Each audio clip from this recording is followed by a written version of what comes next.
about it, I don't have a camera on this computer. Oh, that's rude. I know. I definitely don't mean to be ducking out here, but You should send me a photo and I'll just put it on my screen. that's what I'll do instead. No, I'm joking.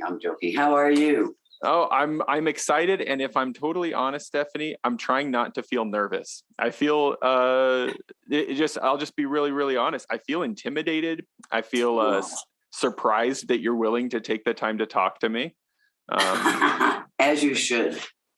I feel very much like I don't want to waste your time. I hope I do a good job, Listen, I have a feeling you were prepared well. There's no wasted time. When it comes to exploring different ideas, and you never know in an interview where these things can go. So I'm in it. I'm happy. I'm just sitting at home. It's not raining for the moment, which, by the way, let me close my back door. Oh, sure. Yeah, no problem. I guess it's that season down there in the Upside Down, isn't it? Oh, listen, it's been raining here since early November. And I don't know what news you catch in the U.S. unless you watch something like PBS NewsHour, but we're used to fire, drought, all the extremes, floods, all the extremes. But the weather system that's been in for the last week, I would say, we don't even have language to describe what's happening. The flooding from all the way up in Queensland down into New South Wales now, it's extraordinary. It's unprecedented. It has never been seen before. And so we're in the mix of that. I'm good. I'm kind of near the coast, so I'm a little bit more protected from that. And I'm not on the coast, so I don't have to worry about my house slipping into the ocean or anything. Right, yeah. But I mean, just 30 kilometers from me here, people have had no phones, no power, no water, no food. 30% of all of the meat packing or meat producing places are all underwater now. Half the crops have been totally destroyed. It is horrendous what's happening here. Between that and Ukraine, and we just lost our most loved cricketer this morning at the age of 52 years old to a heart attack. It's a little heavy over here. Yeah. And I've got to imagine if it weren't for the conflict in Ukraine, we'd be hearing more over here about the current weather situation there. Yes, I'd imagine, especially after the fires, you've got to be worried about landslides and stuff too. Well, exactly. And it takes so long in these events to recover, like the fires in 2019. Those people are still years away from recovering. The floods in 2011 up in Queensland, it's only been a year and a half that they've actually gotten everything back together now, and they've just been wiped out again. It's unlike the tornadoes. My brother lives in Kentucky, so I follow the tornado tracks down there. But it's kind of they're totally devastating, but they're in a relatively small window or frame, line. Where here the floods are just, they can take out everything. Right. It's not like the tornado that touches down one spot and then lifts off and touches down somewhere else. Exactly. So this is, you've got 1,100 people missing. You've got still missing. Man. You've got not enough. And almost all of our services are volunteer here. Yeah. And these people are absolutely fabulous coming together as communities. But, we need a different model for these kind of events, given they're occurring more regularly. So, so, it's been a few sleepless nights paying attention. And of course, everybody knows people in all of these areas. So we're, you're constantly checking in on people or getting messages back of what people might be needing or worrying about people we haven't heard about for several days. And it's a wild situation. We need nothing else to deal with, I think, mentally for a while. We need a break, right? Exactly. Where are you located? I'm in Utah. You are? Where in Utah? Right about in the middle of the inhabited part of it anyway. I'm sure you're familiar with Provo. That's kind of the second where BYU is. So I'm in a city that's kind of a sister city to Provo, just north of it, called Orem. Cool. That's a beautiful area where you are. Yeah, I sure love it. There are a couple of mountains here in particular behind my house that I'm in love with enough that it makes my wife jealous. So couldn't get away from these mountains. Fair enough. But yes, go ahead. This is one of the things I wanted to ask you about, Stephanie. I've got to know you through your books in maybe a backward way. Maybe it's not surprising because of what I'm talking to you about being piping, right? But I went from piping, then back to training on how to learn, and then back to live interviews, and so I was surprised to find out you're not Australian yourself, in part because I was reading your books and there are S's where I expect there to be Z's, right? And so I thought, this Australian lady, has a lot of great things to say. And then I hear you talking without an Australian accent and I go, now wait just a second. Where are you from?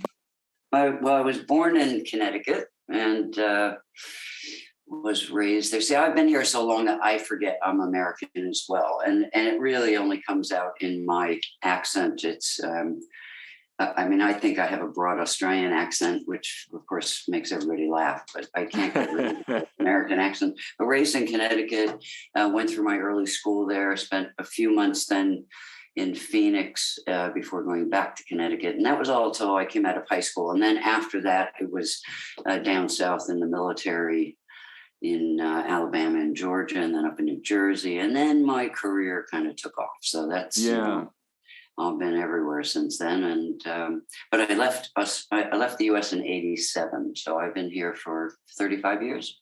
I see. So when you're talking about like the weather events you're experiencing there in Australia, at this point, you don't feel like, when you first go to a new place, you still feel apart from it. And so you would say they are having a hard time here. But at this point, you are saying we are having a hard time. Yeah, we are having a hard time here. For sure. Yeah. I mean, in 35 years is, I only spent 10 years of my adult life in the States. So, my dominant life experiences have been down here in Australia. So if I asked you where you're from, would you be far more likely to say Australia than Connecticut? Oh, no. What happens is, I can hardly go a day where if I'm traveling around Australia, people don't ask me where I'm from. Sure. When I say I'm from freshwater, they go, no, where are you really from? Yeah. Yes. No, you can ask. I'm definitely, certainly was raised in the States and had good experiences up until I was 30 years old. So yeah. I don't mind that at all. And I don't live in Australia, of course, so this is an outsider's point of view, right? But it seems to me like the culture of Australia is it's like such a recent colonial heritage for a lot of the inhabitants there that maybe a foreigner, said with air quotes, is kind of comfortable in that place, because it's kind of like, how many of us are not foreigners? You know what I mean? Yes, or don't feel like you are, for sure. I don't know what the stats are, but we're certainly way up in the top of the list of multicultural societies here. So it's that's very much embedded, and of course, we probably accommodate that better than they do in other parts of the world, and yet we can still always be doing more with that. Sure. Because don't forget, this is a British colonial country, of course. So it really has kind of still that deep roots of patriarchal societies and the way our government runs, et cetera, et cetera. That's far more deeply ingrained than it is even in the US. It's changing, but it's much more rooted in the UK system than it resembles the US in any way. Yeah, well, it makes sense. Now, Stephanie, do you have a preference for how you like to be addressed? Do you prefer Dr. Burns? No, Steph. Just Steph. Yeah, that's fine. You can you can say whatever you want in the introduction, but then it's more comfortable to banter back and forth in an informal way. I don't know enough about the art of writing or speaking to know how it is, but I do think that I have tried to read like generic self-help books before, and that I feel patronized. Is that the word? Patronized? Infantilized often, Yes, don't do that. Don't read any more of this. But your books don't do that to me, and so there is something about this that feels personal, it feels like Stephanie's talking to me. Yes. Exactly. And I would never recommend anybody buy anything on the personal self-help bookshelf, with only a few exceptions, because, oftentimes these people are not experts in their field, or in that field. Number two, so they've grabbed onto little nuggets, and they've pared it down to absolute prescriptive, the 3 keys to successful happiness. There are no 3 keys to successful happiness. There's no 3 keys to anything, right? That kind of language is conspicuously missing from your books. Absolutely, there's none of it in there. And if I use some sort of like quip, like a one-liner where people write me and go, God, that should be on a T-shirt kind of thing, and I've got lots of those. But it's been backed up by it's that as the end result of a logical presentation of the theory. Sure. So there's an idea that says, I think Einstein used to talk about this, but you go through the complexity to the simplicity. So meaning you have to be smart enough to understand the complexity of something. Richard Feynman would be a great example of that, the great physicist. You go through the complexity, understanding it well enough in order to be able to make it simple and speak of it in layman's terms. That makes sense. What those personal development books do is they tend to not know any of the complexity. They just go around the complexity. They skip straight to the quips. And they do that because it sells. Let's face it. If I wanted to, which is why I've turned down all the offers to write kind of books that would end up on the New York Times bestseller list. I certainly have the capacity to do that. I have the content to do that. But what they do with your work to minimize it and bastardize it is, to me, reputation killing. I'd rather never, ever produce work like that. So that's just a personal choice. It's not everybody's choice, but it's mine. Yeah. Well, it makes sense. Like, and I can see how, I'm trying to remember now, I think it was in Move Closer, Stay Longer that you said something like, both procrastination and proactivity are learned behaviors or something along those lines? Persistence. That's right. Yeah. So there are quippy things, sure. But like you say, you then explain why, right? You then give us an explanation behind it. It's not just that. And it's an explanation that is universal in the way that we can all grab onto it. We've all had parents or caregivers who kind of installed these messages that we then kind of internalize and move forward with in life. And so, there is, that book's on the back end of the PhD. So that's 5 years of work. Yeah. And a hell of a lot of teaching afterward. Many, many years of teaching to try to get to see if I could make that message understood and applicable. And could I then strategically get people to shift out of procrastination behavior? And in the new book for the piper, and that's not really for pipers any longer, but for the musicians, procrastination and persistence piece is done pretty much in full in that book, because that's where it comes up. If you've been playing for 10 years and you're kind of settled into it, you're probably not procrastinating very much around practice and getting the band and memorizing your music, etc. But those first 3 or 4 years for a beginning player are hell. It's procrastination that probably kills 90% of them off, because they don't know how to manage that natural instinct to avoid things that are uncomfortable. And it's really uncomfortable when you first start learning to play. It's a really challenging thing if you don't have your mindset right. As a matter of fact, in that book, which is for adult beginners or for people who are coming back to music, I would say, somebody said, well, what kind of strategies are you going to teach beginners? I said, there are no strategies for beginners. It's all survival. Right? So it's all survival. I love that. 90% of that book is mindset work. Yeah. 90. Where the other 2 books, probably 30% is mindset, getting their heads right, and then I get into teaching. Right. Yeah. No, this other book is what am I going to tell a beginner about how to practice? It's I just need them to go practice every day. I don't care what they do. So, that's one of the things that has stood out to me as interesting, and that I wanted to ask you about, Stephanie.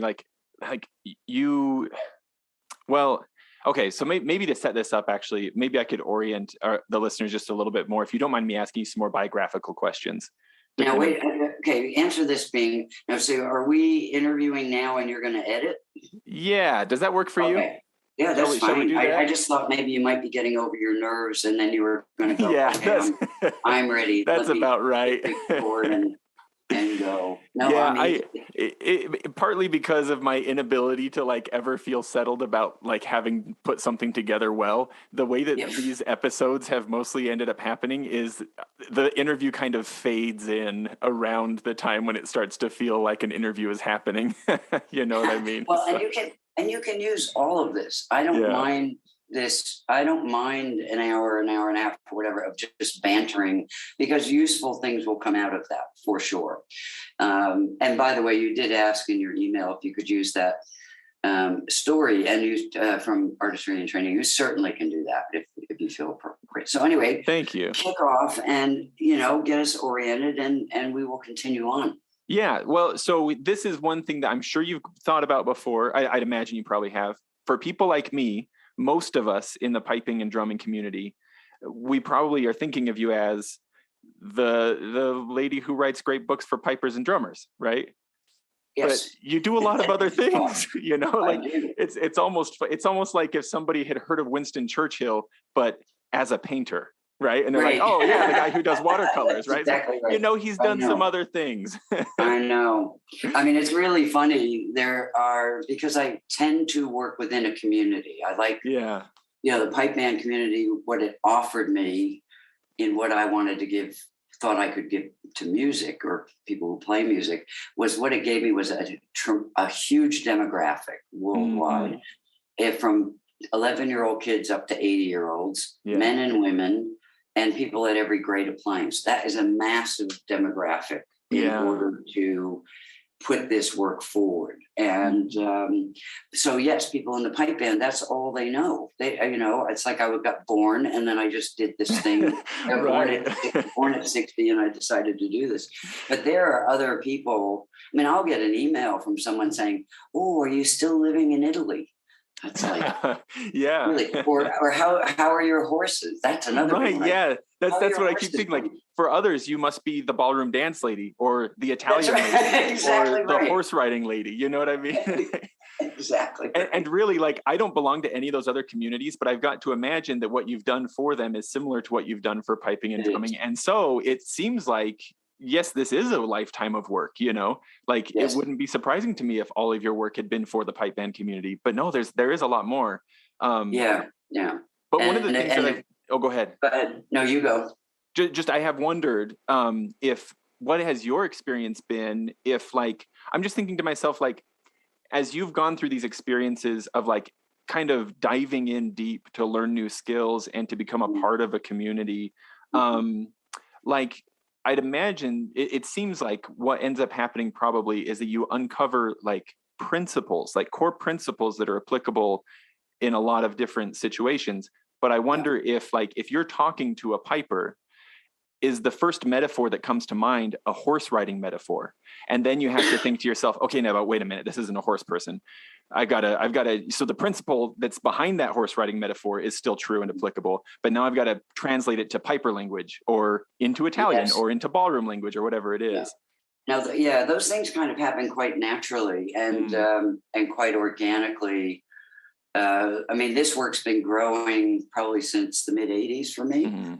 Excuse me. No problem. And so as I get smarter or saturate into more kind of complex development things, more things bubble to the surface and are being kind of carried forward. And there's lots of times, like I've spent the last 2 years just really bringing everything back together again. But I find that I might not use a horsemanship metaphor for a piper, but so much of life is universal. Be it struggling, losing a job, challenges that people have faced, etc. So I oftentimes have a bag full of kind of generalized universals that would work in any group I was working with. Yeah, that makes sense. And it's not uncommon for me to use an example out of the time, like move closer, stay longer, right? Like that's centered in, I use the horsemanship thing as the backstory to carry the theory and practice forward. Yeah. Otherwise it was just going to be too dry. But I guarantee you 10 times more people who are not horsemen have read that book and used it. Yes, that makes And so they've much used sense. it to like learn how to swim, or they've used it to learn how to drive over a bridge, or how to ask for a raise, or to move cities, or to perform on the pipes. You know, it's like the books, while they're embedded in a community, are easily understood by people outside of that community. Yeah. Yeah, that's one of the things that, I mentioned that I feel a little bit nervous talking to you, a little bit like you're, I feel like you're rather above me, very polished, and It's practice. I'm probably older than you, and I've been doing this a long time. But one of the things that kind of humanized you for me was opening up, move closer, stay longer, and seeing like, so for me personally, I'm not a horseman. And honestly, I'm terrified of horses. They're huge. They have big mouths. They could stomp on me. And you admitted that you also were afraid of horses. You had to get over that. And I went, oh, he's a human like me. It feels a little bit like well, those moments of you being willing to say, I was not born sufficient. Right? Like I went through the process, and now let me talk to you about the process, right? That's kind of what this is all about, right? Yes. I mean, all of the stories in the books are true. Sometimes they're kind of multiple characters or stories or events that have been brought together into a story that makes a point. Mm-hmm. But all of the personal stuff is absolutely, right out of the journal, right out of my memory, there's no sense not doing that. You can't. And I'm not like cheesing them on by going, well, I was afraid of horses too, that's why you should listen to me. It's like, no, this is like a real life lived thing. And I spent 5 years trying to sort this thing out for Pirelli, which in fact then ultimately helped the other students along the way. That's where the book came from. So that was very real. If I were to wax poetic as I was looking at that book, it seemed to me like you might say that the principles and sort of like the elementary core important things that Stephanie is trying to get across are placed in a saddlebag. And then the horse is the vehicle that delivers it to me, the reader. Because like you say, if you just gave us the principles, maybe it'd be too dry, right? It is. And so you utilize story as like this vehicle to get the principles into our heads. And, just like the pipe band books, like that Move Closer book, I was saturated in that community at that time. I was working with Pirelli, kind of redesigning their educational materials. And to do that, I needed to be a student so I could see what the experience of their educational materials would do to me as a human being. And so I was so involved in that community that when it came to write kind of the practice, the theory and the practice and strategies for persistence and procrastination and fear, I wanted to write it for that community. They were the ones sitting in front of me every day. It was like a gift to write that book for that community, as opposed to writing it as a generalized book. And it is the same with the two books that have already come out for pipers and drummers. Yeah. That work relates to anyone trying to learn anything. But I'm saturated in the community and felt like something I could do for that community, specifically for all the things they're giving me. It was a way of giving something back. And, like not only do you use like our lingo, you're clearly one of us in your writing, but you also, it's like you're willing to make yourself the guinea pig before prescribing anything, right? You're going to go through it yourself and then say, absolutely. And I think that's part of that lends to the sort of like genuineness of the work as well. Well, because there's kind of a cycle for me. So I will have several years of doing research that's required for me to think through a problem that no one has solved before. Mm-hmm. So there's that phase. And then when I start to really get a grip on the theory, it helps inform kind of the practice or the strategy, what you would do about it. But that needs to be tested. Now, in my work at the moment, a lot of those tests, like with the drumming, that's a 10-year process, right?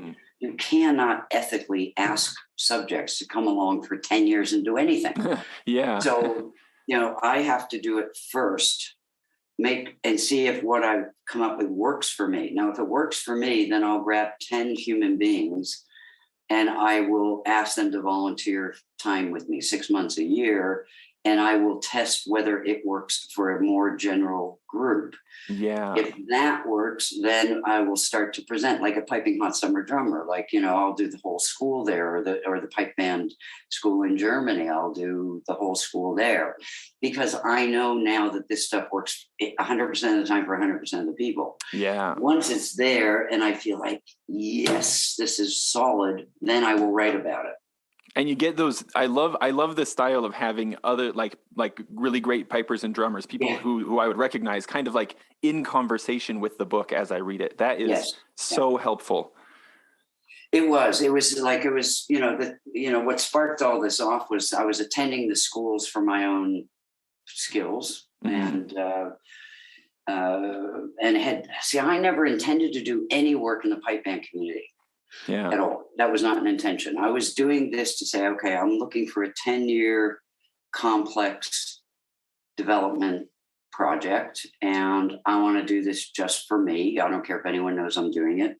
And I thought, okay, I'm just, so anyway, long story, I ended up with a rudimental drum instructor here in Australia, and he sent me off to the Australian pipe band summer school after 4 months of playing of all things. And I went down, and Bob Worrell was there with pipes. Keith Orr was there on drums. I mean, it was like all these. I didn't know who any of these people were. Yeah. But anyway, a guy. This is the story in the memory book. A guy virtually came up and said on the first night, "Oh, I've been told to come and talk to you."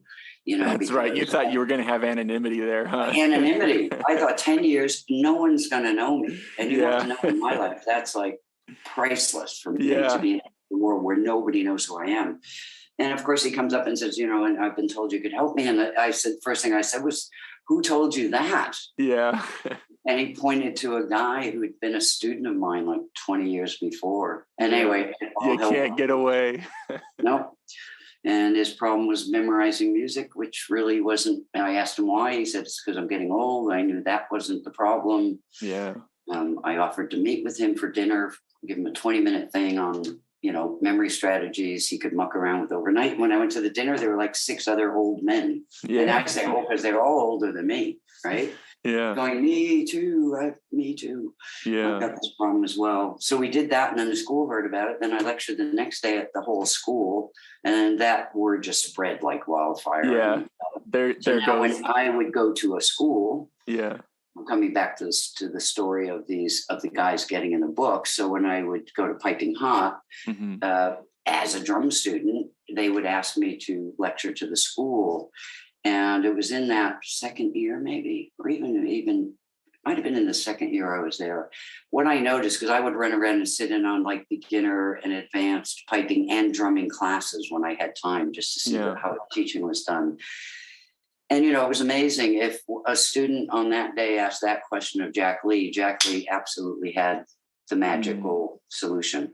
Mm-hmm. But I started to realize if you weren't in that class on that day when that student asked that question to Jack Lee, you were never going to hear it. Mm. So I said to Steve McWhirter, who's my teacher, I said, listen, this is insane. These guys are never going to write, ever. Yeah, it's just not what they're going to do. And all this knowledge and quality of development that they do with pipers and drummers, it will be lost. You see a whole library go away with them. Huh? I know. And there's nothing written in the pipe band world. If you go to a conference in any other subject, anywhere in the world, what's outside the door? The book table. Books. Yeah. There's no books in piping and drumming. Yeah.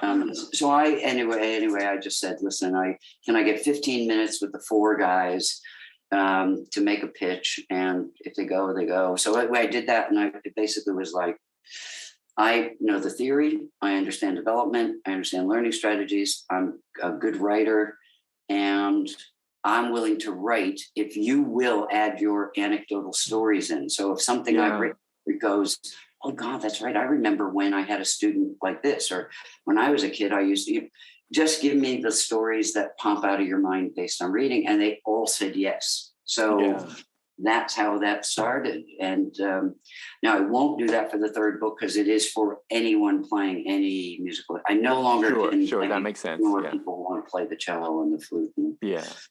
other such they deserve your attention too. We'll share you with them. They do, and yet every piper and drummer who's read the other books or who knows me they will feel like I'm still talking to them, because that's kind of still who I'm writing it for. Yeah. It's just I feel like now I'm being a little bit silly, not expanding this to.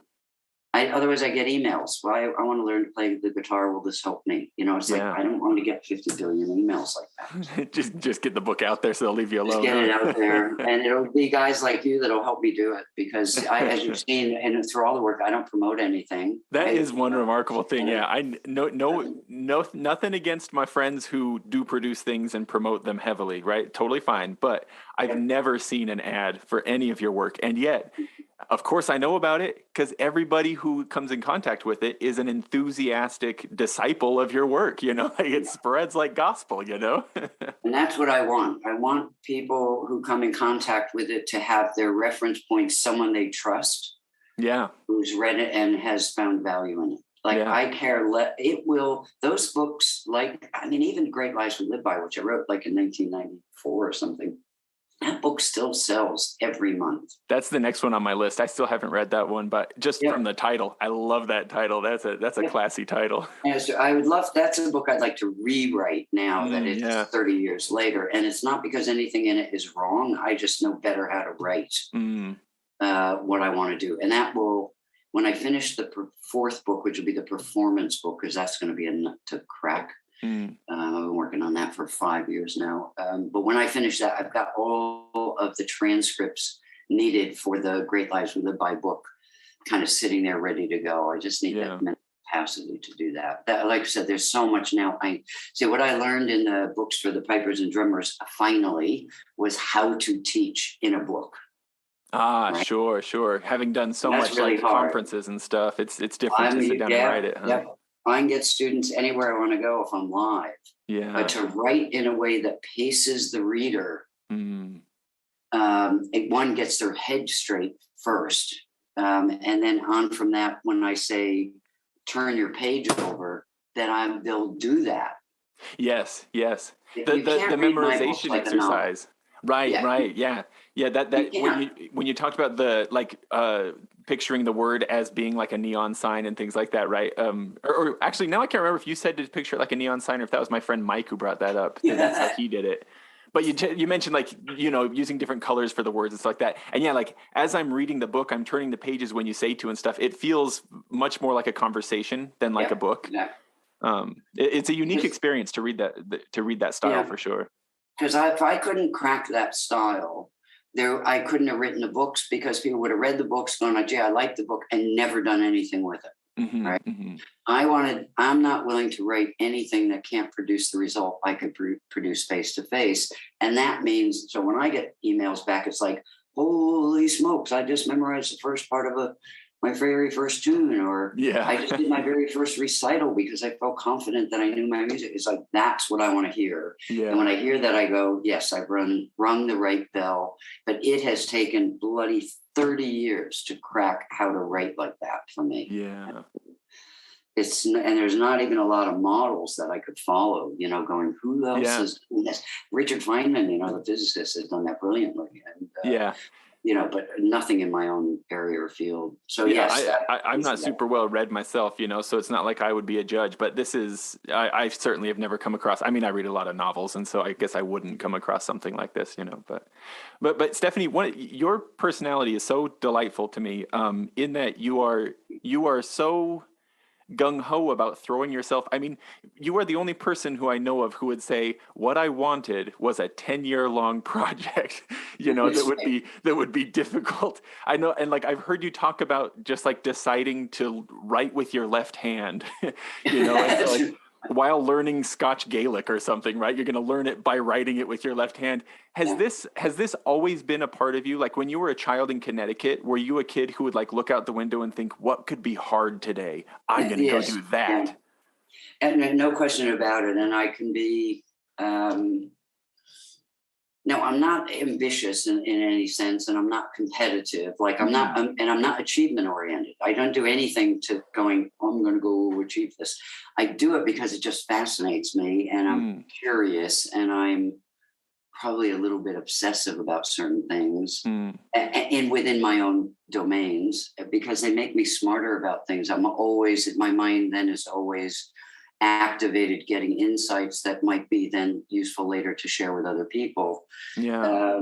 But even as a little kid, I mean, and I would say that most, if I look at the drivers, most all of it centered around language of some sort. So if I couldn't read it, I wouldn't stop until I could. You know, my dad used to laugh that I used to carry medical books and technical books around with me, and he'd go, I know you can't read that. And I would say, yet, you know, I can't read it yet. And then it was like he'd help me nut through vocabulary and so forth and so on. But that's language in anything. And so that's what got me into the military and engineering, because somebody had shown me engineering schematics, and I thought, what in the world would it feel like to read this?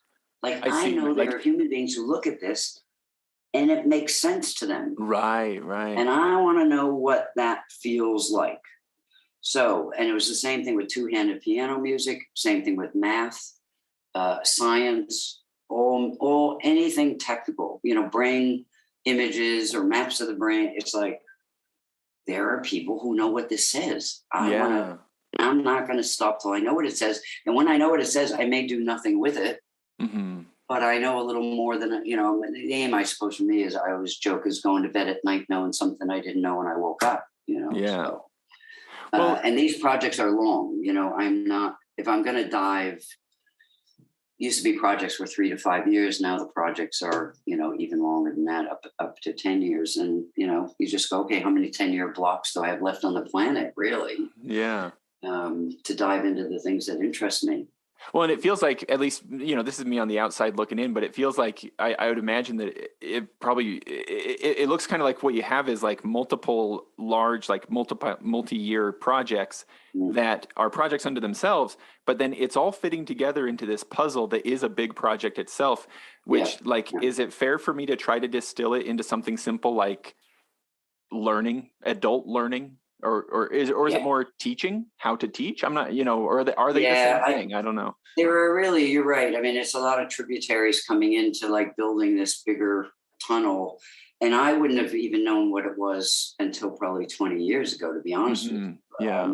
But as I have matured, it seems to come, I think there are a few big branches. One is certainly how to teach effectively, which means, because you need all this same underlying theory, you need to understand this instrument. So if we have one foundation, how does this instrument work? How does the brain and the nervous system function as an instrument, and what can you do with it? Yeah. How fast can you make it? How strong can you make it? How articulate can you make it? How, you know, I'm interested in the development of the human system, but not in a generalized way. That's why, you know, I'm working with you today. I'll have a 15-year-old kid tomorrow working on some bloody weird thing for school, and a 60-year-old person who's trying to figure out how to get back on her horse after having had a traumatic event. And then I'll be in a corporate setting with a senior team at a bank. And, you know, it's like, it's because my work is so grounded in harder sciences, biology, neurology, physiology, etc. I'm working with more how humans are alike than how they're different,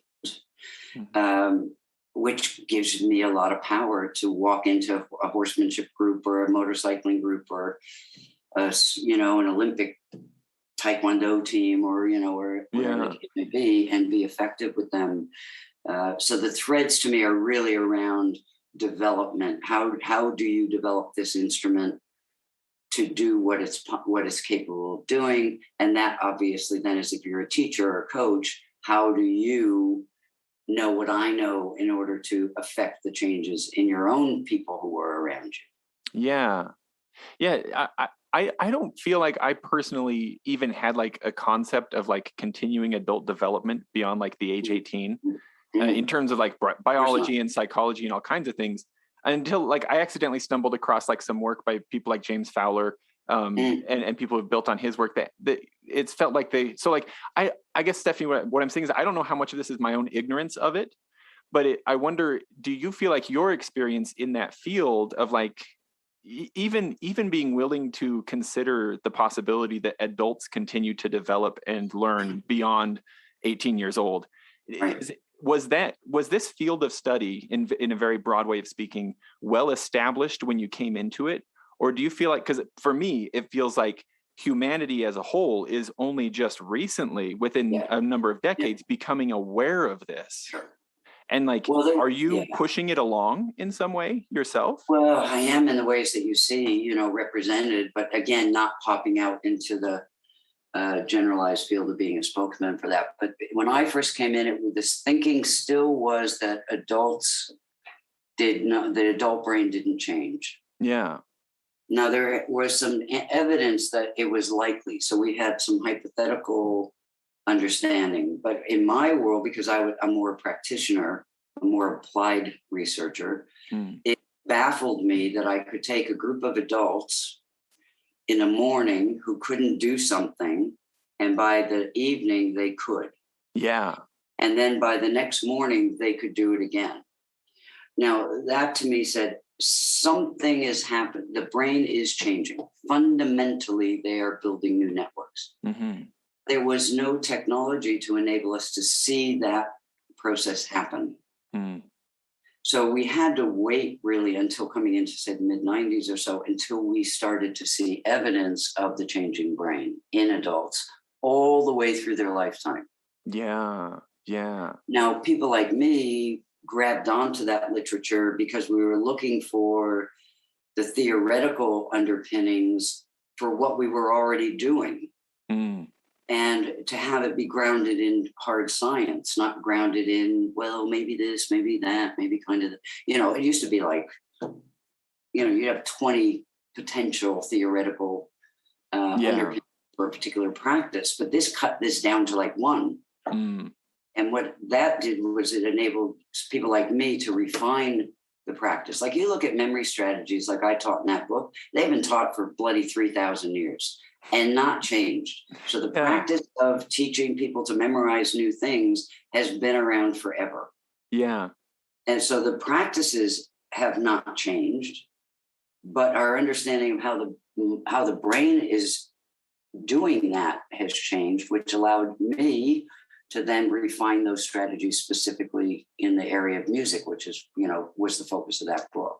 Yeah. So it is, but on your point, culturally, listen, I can listen to a news program or, something on TV every single day that still talks about being too old at 30 to go back to school. I want to throw up every day. I throw shoes at my TV. Yeah. Because the culture doesn't get this. It's like, and the critical thing now for me and why I'm banging on about this is that science has gotten very good at keeping us alive. Really. Like average lifespans going into the 80s, many people living into the 90s, etc. That means from the time you say hit 60, you might have 30 more years on the planet. Science is going to is really good at keeping you alive. It doesn't care what condition you're in. Doesn't care if it's in an aged care facility in a bed. Doesn't care whether you're on a walker and can't take care of yourself. And there is no reason for people to fall off of that cliff and have 30 miserable years. They're just not. There's way too much evidence, and there's way too many people who in their 70s, 80s, and 90s are still firing on all 12 cylinders. It doesn't say you don't age, but in the things you age, it doesn't stop you from doing 99.9% of the things you want to do. Look at David Attenborough or Ruth Bader Ginsburg or anyone you look up to as being wise is going to be in their 70s, 80s, and 90s. Yeah. So when I see so many people who drink the Kool-Aid that at 50 and their knee is sore, oh my God, I'm aging, so I'll stop doing what I just did. Right. Now it's time to sit still and just wait for the end, right? Yeah. I mean, that line, use it or lose it, came up in the 1950s by a female neuroscientist. And that is absolutely true. Absolutely. So I'm kind of gearing up. I do a lot of work in that space now in groups that ask for that work. But I probably, if I ever were going to make a generalized contribution on the planet, it would be to write to that community who's 40 and 50 or even 30, 40 and 50 years old today. Yeah. And the decisions they're making now, because they got better odds of living a long time than a short time. Like, it used to be great. Like, my grandparents and great grandparents, they went off to work, they did their career, they retired at 65, and they did a hobby for 2 years, which is great. And then they died. Perfect. Yeah. That was perfect. But now if you do a hobby for 2 years, you still got 18 more after that, right? Yeah. And then you go, okay, well, now that's happened to me at 50. It's like, well, now what am I going to do? Now what? I'm 54, so I got 25 years. Now what am I going to do? It's like, okay, good. I learned to speak, and write Italian fluent. Okay, now what am I going to do? It's like, after a few years of doing that, it was like, Burns, you really, really need to think this through. It's not, your hobbies will not sustain you. It has to be something vocational, has to be a career. It has to be, what can I do in 30 years? And that's why, like, at 58, it wasn't hard for me to pick a 10-year development project. Mm-hmm. So I figured, great, I don't want to end this in 3 years and wonder what I'm doing, right? Yeah. I'm tired of that. Let this take 10 years, and then I'll still have 20 years to use it. Right, yeah, right? Yeah. That's why I encourage so many people in their 50s and 60s to go back to university, because it only takes 5 to 7 years if you're going to go for a PhD. And then you've got 25 years to use what you just learned. And you're smarter when you're older than you ever were in your 20s. Right. That is the thing that I feel like I've only ever heard it from you. The idea that adults have better brains than kids. How sad is that? It's like, that sounds revolutionary to me. And I think to myself, it's too good to be true. Are you telling me my best days could still be ahead of me? I thought they were over. You know what I mean? I know. But then you have things to back this up, like the guys you're talking about who were all like, no, I can't memorize music. Or that great story you tell about the group of women who were like, we can't remember anything. You're like, okay, let's make a list of all the things you can't remember. I know. Like, so you don't just say these things, you're backing them up, and you're able to point at things and say, no, look how long it took you to learn to read when you were a kid, right? In fact, but that makes me think of this guy who I heard talking about having worked with you, that really, it felt like a big deal. His name is Alan Parker. I don't know how much you know him or how much you work with him, but I'd heard this interview with him where he talked about how, like, for a lot of his life, he couldn't read. He was like below like literacy, basically, right? Like what do you say? Like 50 words a minute, but very low retention as well, or comprehension. Yeah. And he did like some eye exercises or something that improved it, but he was still like 100 words per minute and hardly any comprehension. And he said in like 1 week of working with you, he went to like 1,200 words per minute and 100% comprehension. This is well into adulthood, Yeah. And like, if I pause for a minute and just, he mentions, I don't know, he seems like kind of a reserved guy, and I only listened to him for like 5 minutes, so I don't know him personally or anything, right? But it seemed like you could see as he was talking about this, like just trying to put myself in his shoes and imagine what would it be like to live for decades in the developed world without a real ability to read. What are books? They're opportunities, they're time machines, they're passports. He is like, would have felt so shut off, right, from what other people are able to do. And he says that when he came away from it, like he's asked, like, what worked, like what did it, and I'm not quoting him perfectly, but he said that something like, what Stephanie's program did for me is it helped me to understand how I learn. And to value that. Yeah.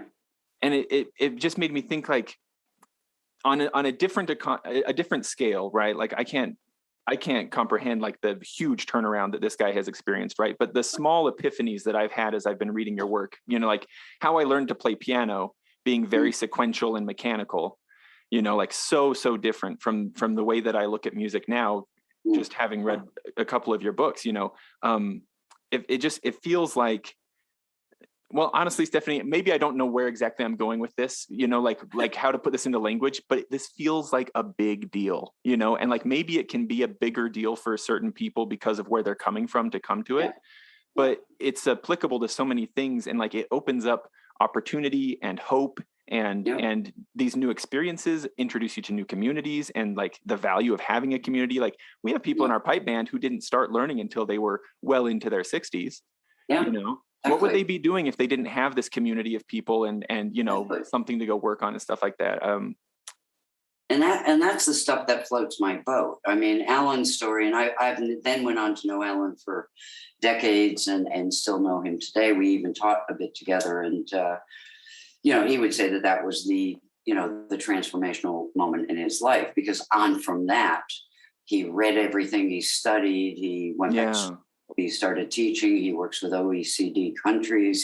He's a big deal in Australia in many, many contexts. But, there would be 100,000 Allens in my world. And that was, I never cared what people did with it. I just knew it was all fundamental. What I taught Alan was basically how his brain works in the context of the behavior of reading. And then as I did everyone, and then we just aligned how they read to how this instrument works. And then that's not hard to do. But what they went and did with it is like, I don't know. Yeah, so that's the personal part of it, huh? Yeah, I don't get I don't have a network. So I never wanted to have a fan base, and I never wanted to have followers, because if you have that, then you have to keep doing the same work over and over again. You never get time to actually get smarter. So, yes, I have I have friends who will kill me for sometimes not getting out there and making it bigger. But that's just a personal choice for me. But, I'll get unsolicited messages. I had a guy who wrote me and said, I don't know if you remember me from this course. And fortunately, I did remember him. And he said, back then I was just a struggling soldier. I didn't really have an education. I didn't think I'd go forward. But after your course, I enrolled in university, got my degree, became an officer. And he was like the head of the leadership college in the Australian Defence Forces. Wow. I have another guy who became the mediator between the Dalai Lama and his audiences. Really? Wow. The stories are extraordinary, but they don't. It's like, thank you, that's really cool, but I don't do anything. I don't even publish any of that. I don't.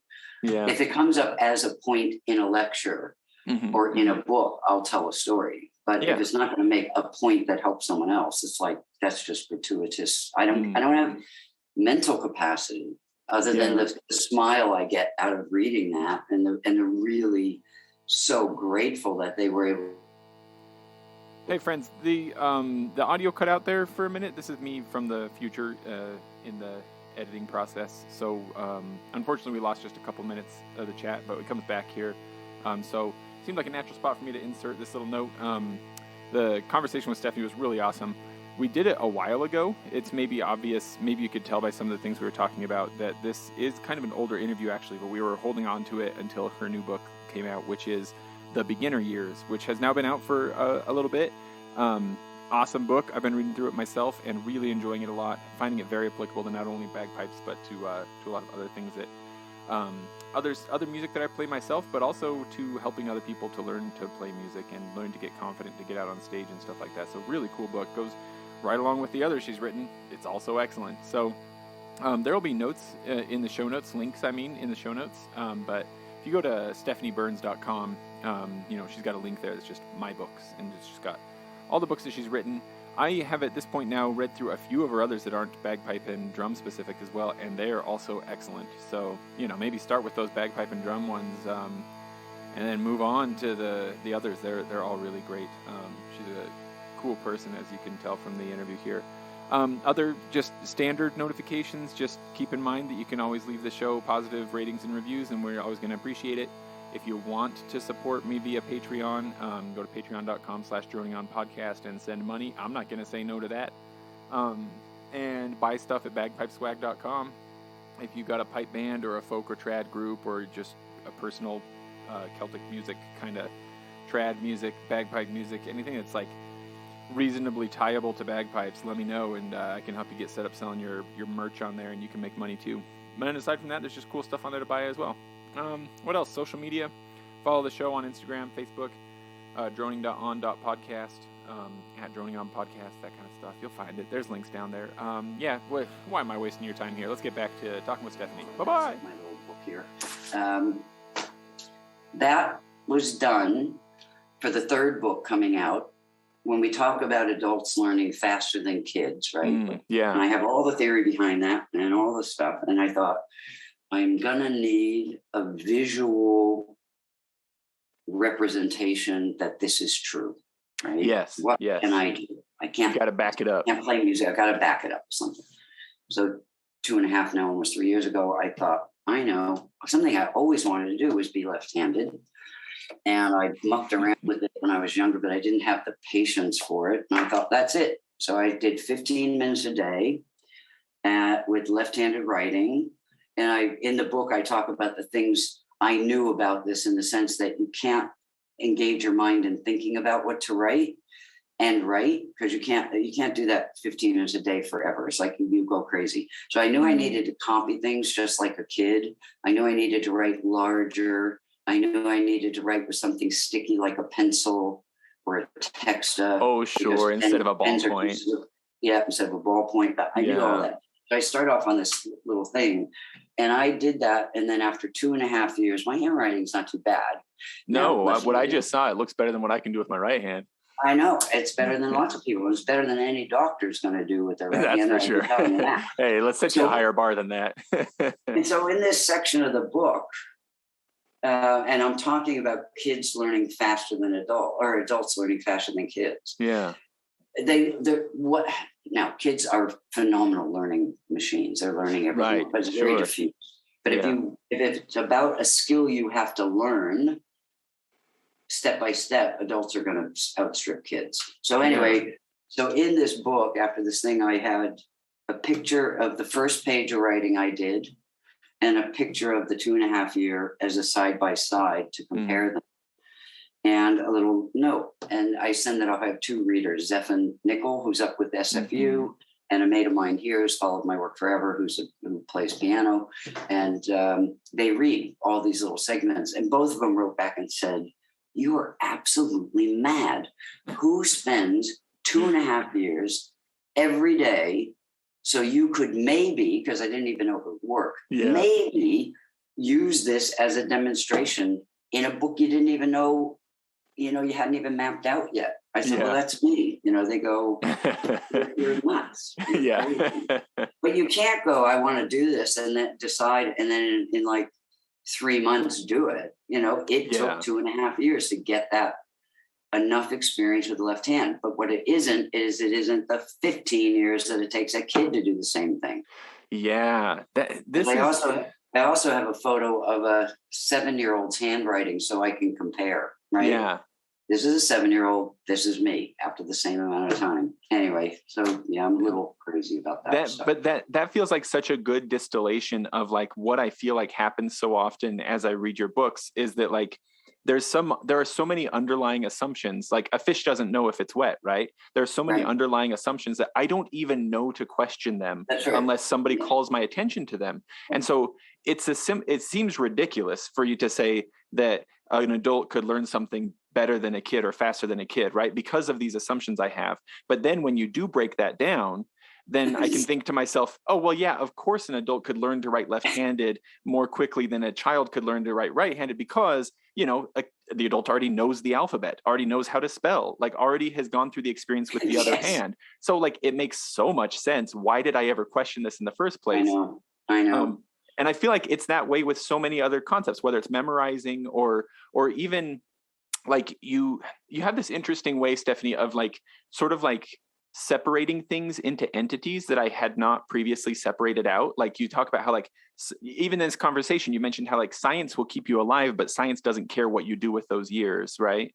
Like in your books, you'll talk about how like time will keep moving. Time doesn't care what you do.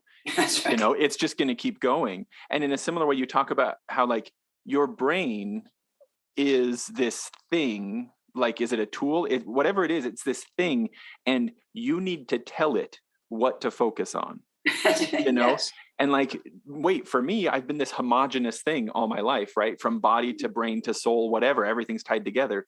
But breaking that way of thinking is what unlocks the ability to go like this. You said it's like you want to treat it's like you suggest we treat our brains almost like they are babies, right?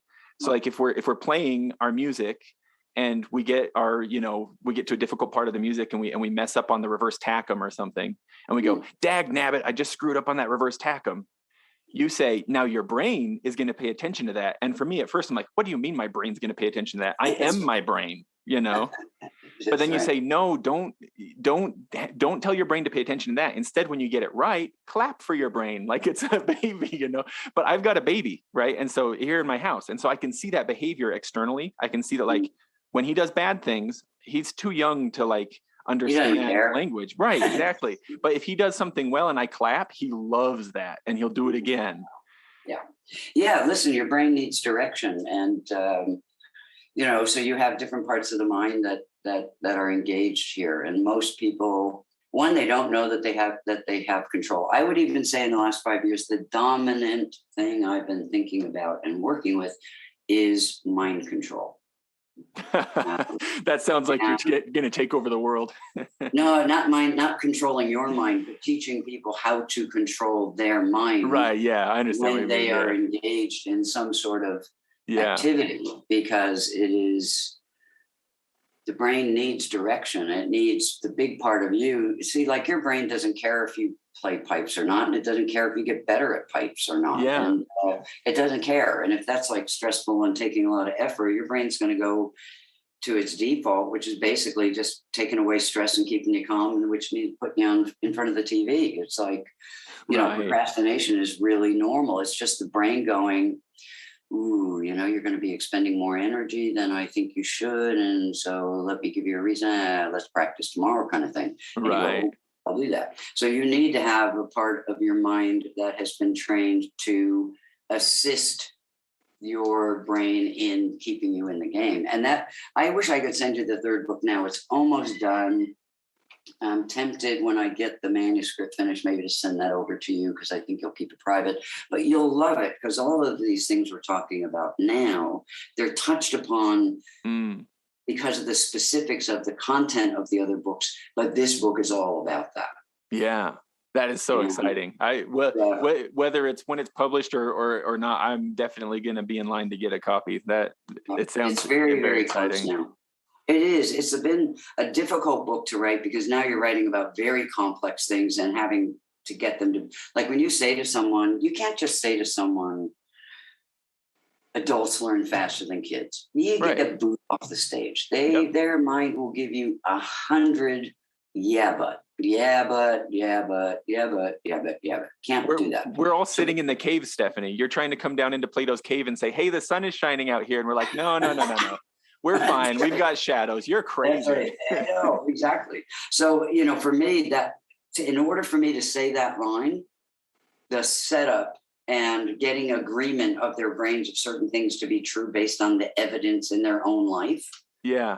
To be absolutely nailed, no wiggle room in order for me to say that line and for them to go, that makes sense. Yes, I feel like that is the experience over and over again reading. I know, it is. It's like once you get to that point, I go, yes, that makes sense. And then I turn and look back and I realize she just held my hand for 25 pages because I would not have been ready for it otherwise. She led me here. Right.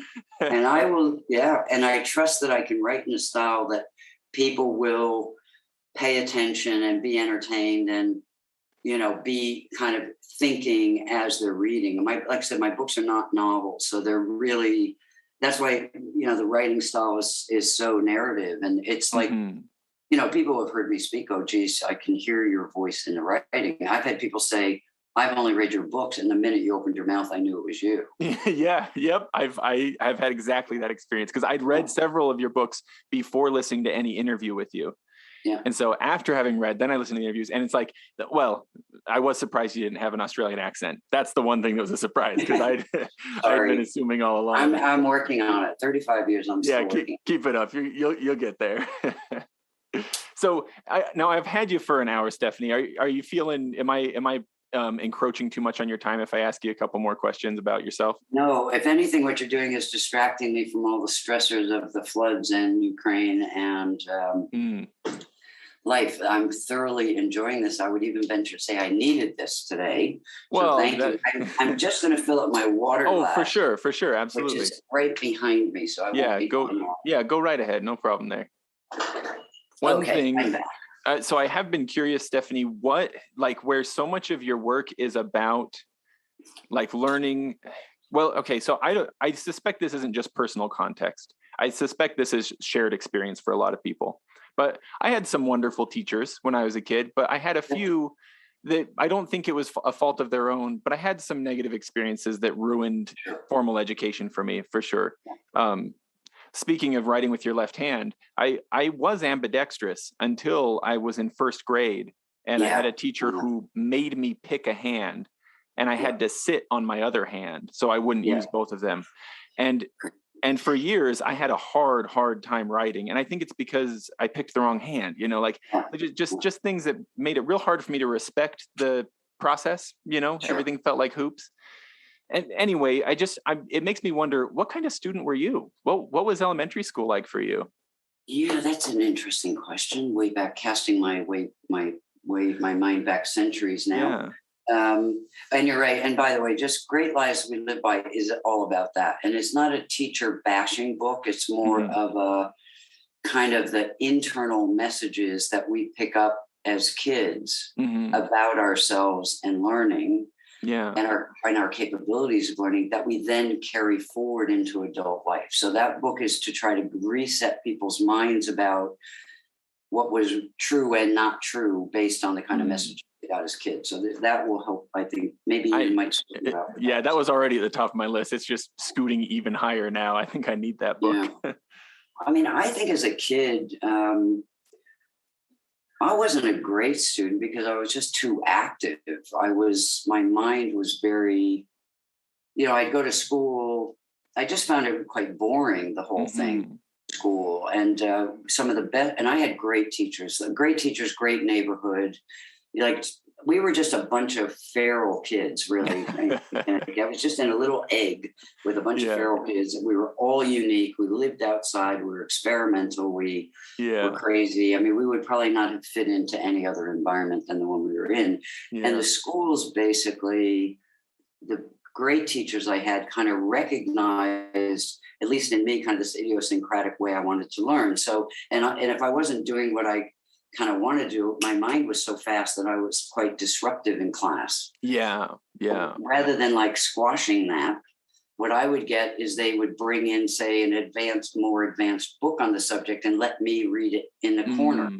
Mm-hmm. So, I mean, I can remember in reading, I mean, I read at quite a young age. I was an avid reader. I wrote a lot. I would even copy books as if I were writing them to wonder what would it feel like if my brain had written that sentence. But that's so cool, Stephanie. That's so cool. Kid like that. Yeah. So I couldn't understand a technical trigonometry formula, but I would write it and wonder, what would that be like if I was the one writing this and understood what the heck I was writing here? So anyway, so the school would ordered this kind of progressive reading program that I could self-pace my way through. Yeah. Myself and another kid in the class would be just sent to the back of the room to basically do our own thing and then show our work to the teacher. And I had that all through school. Even in high school, math and getting into technology was getting very big. And there was me and another guy. And, other than the required English course, all of our courses were math courses in high school. So that's all we did. And the school just kind of accommodated these. And like I said, we were all nuts kids. I mean, we all went off to do really fascinating things with our lives. And I think it's because we were just protected and not. I only had maybe 2 bad experiences through school. And really, it was the teacher who got punished for those, not me. Because as soon as we went home, I can remember one of them, my father said, sometimes some teachers are jerks. It's like, get wise about who you take input from and who you take feedback from. And sometimes the teacher is the jerk, and this is not about you. And that, like I said, that probably only happened twice in my whole childhood. So I was very blessed too. And my brothers, same thing. They've gone off to do just unbelievable. I mean, they're smarter than me. They're funnier than me. incredible. And we all came out of that little egg, so. I do imagine like the Thanksgiving gatherings would be a lot of fun. Oh, they're hysterical. If they're anything like you. I brought a friend of mine back to it. We were separated quite young, and then only came back together in maybe after about 25 years. That's you and your brothers. I went to a Thanksgiving dinner maybe 5 years ago or so. And it was the first one since like the 1960s where we'd all sit together. Wow. And I brought a friend of mine, and I had said to her, "You're going to love my brothers. They are funnier than anyone." And she said, "No way. You, Stephanie, are the funniest person on the planet. Your brain works so fast.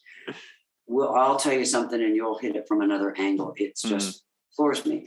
So anyway, we're in Phoenix with one of my brothers and in the car, and my brothers are bantering about something. And she looks at me and she said, "You're right. They are so funnier than you are."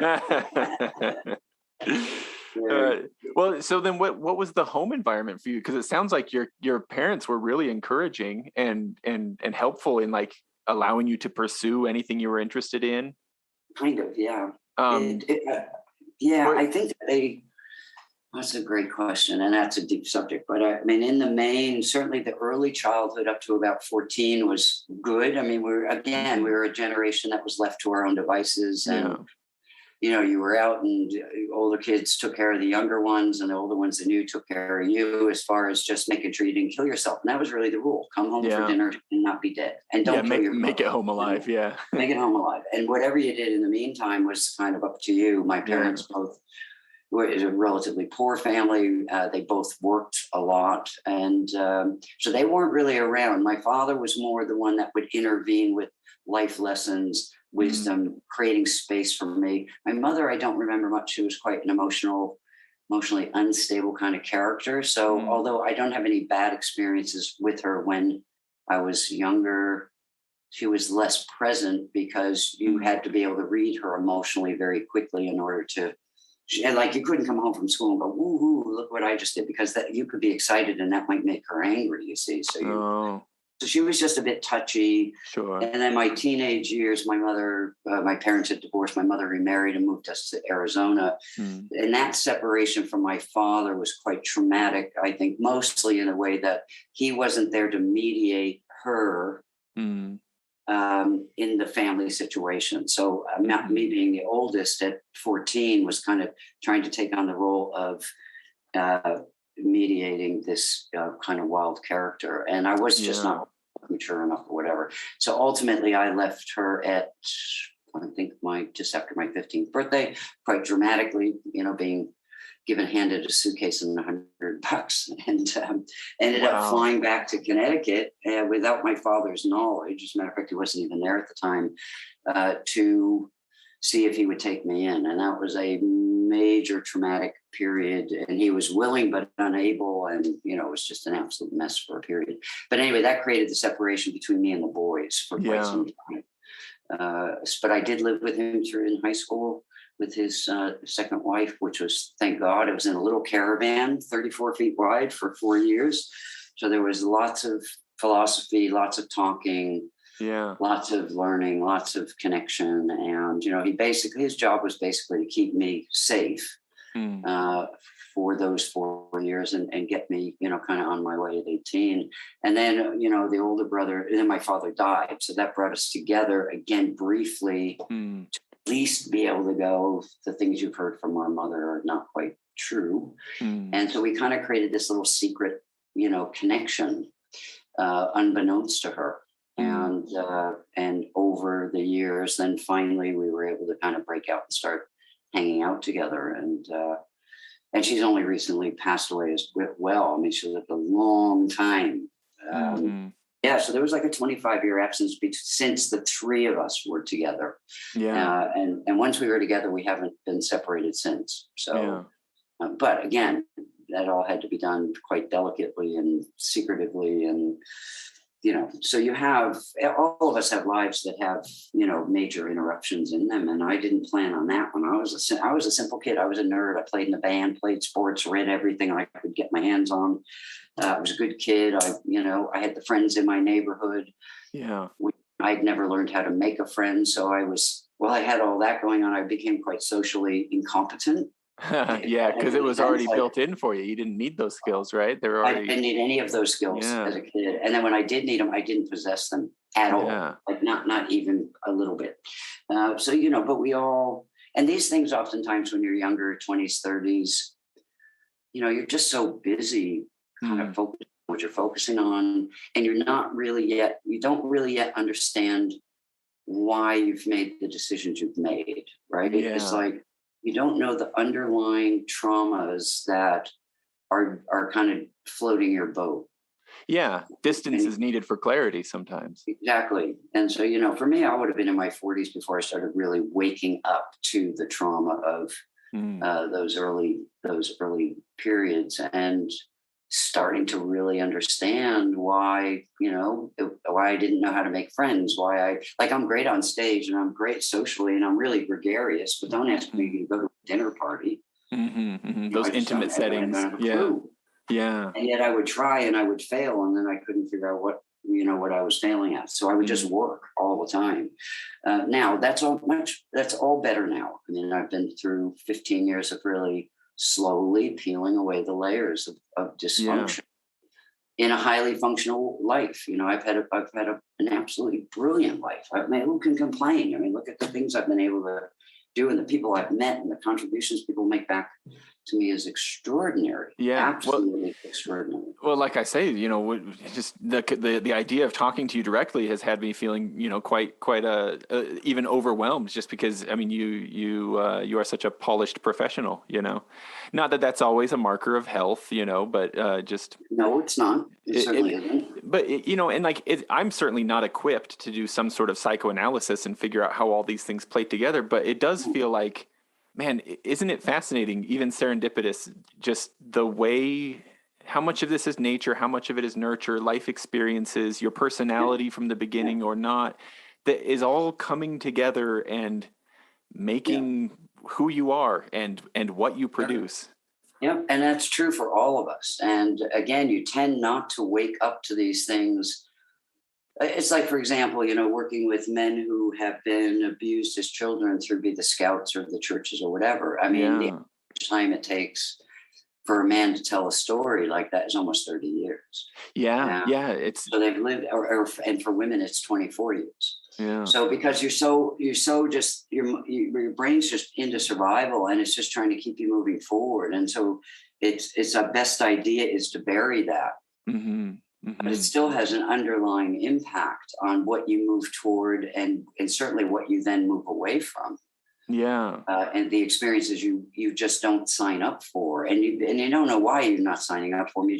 You can almost start making stuff up like, well, that's just not me, or it's not something I really enjoy. Right. Yeah. And then you start waking up going, holy smokes. Or even I'm bad at that or something like that. Exactly. There are some really underlying features in those events that we had as young people that have long dramatic effects. Now it's changing a bit now because at least certainly here in Australia, and I would say also in America in some pockets, where younger abuse survivors are talking earlier. Coming out with this earlier. Yeah.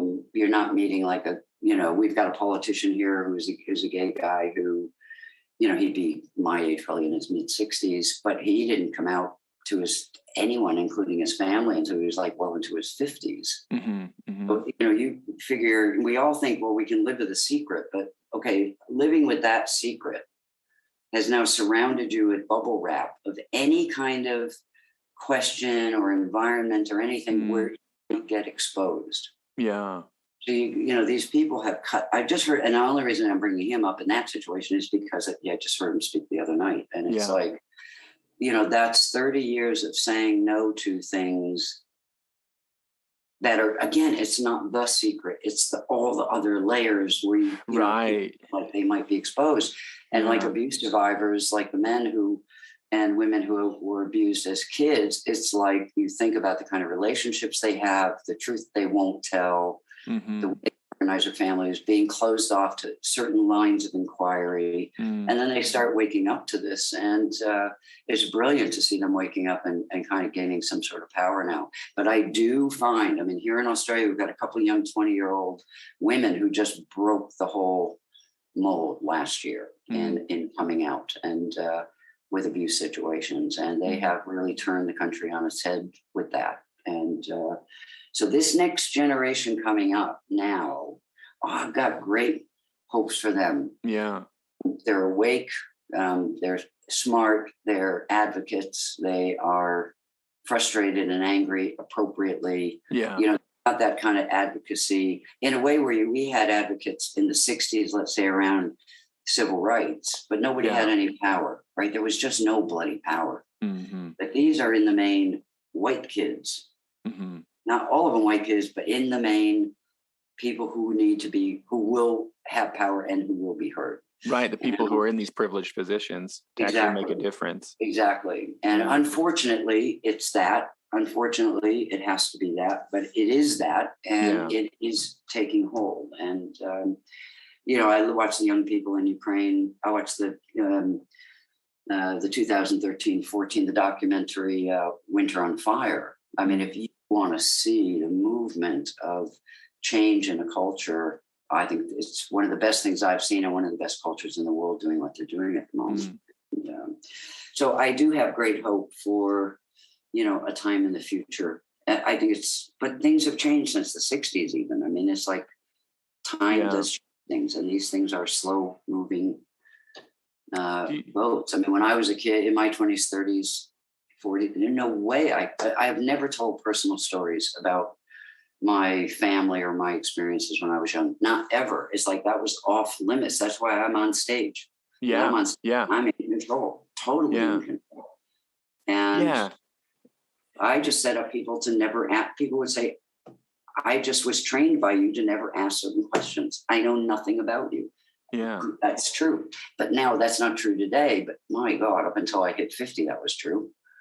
I've wondered about things like this before. Like, how much do we see the same pattern in an individual as they grow up as we see on a larger and slower scale for a society or a group? You know, like can a church be a teenager? You know, and 100 years later be in its 20s in some behavioral ways, you know? Yeah, that's I've never really thought about that, but I think that you're onto something. And listen, you planted a seed. I will definitely, my antenna will be up looking for that talk about that. Maybe. And so I don't mean to like drive you into going deeper, but I wonder, do you feel like, well, were there other motivations for you to go into the military, or do you feel like part of it could have been practicality, seeking security of some kind?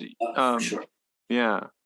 My dad was great. I mean, living with him was calm. And, you know, I mean, the rule was, you know, I don't care what you do, you can always come home. You'll never be hit. I mean, that was the rule.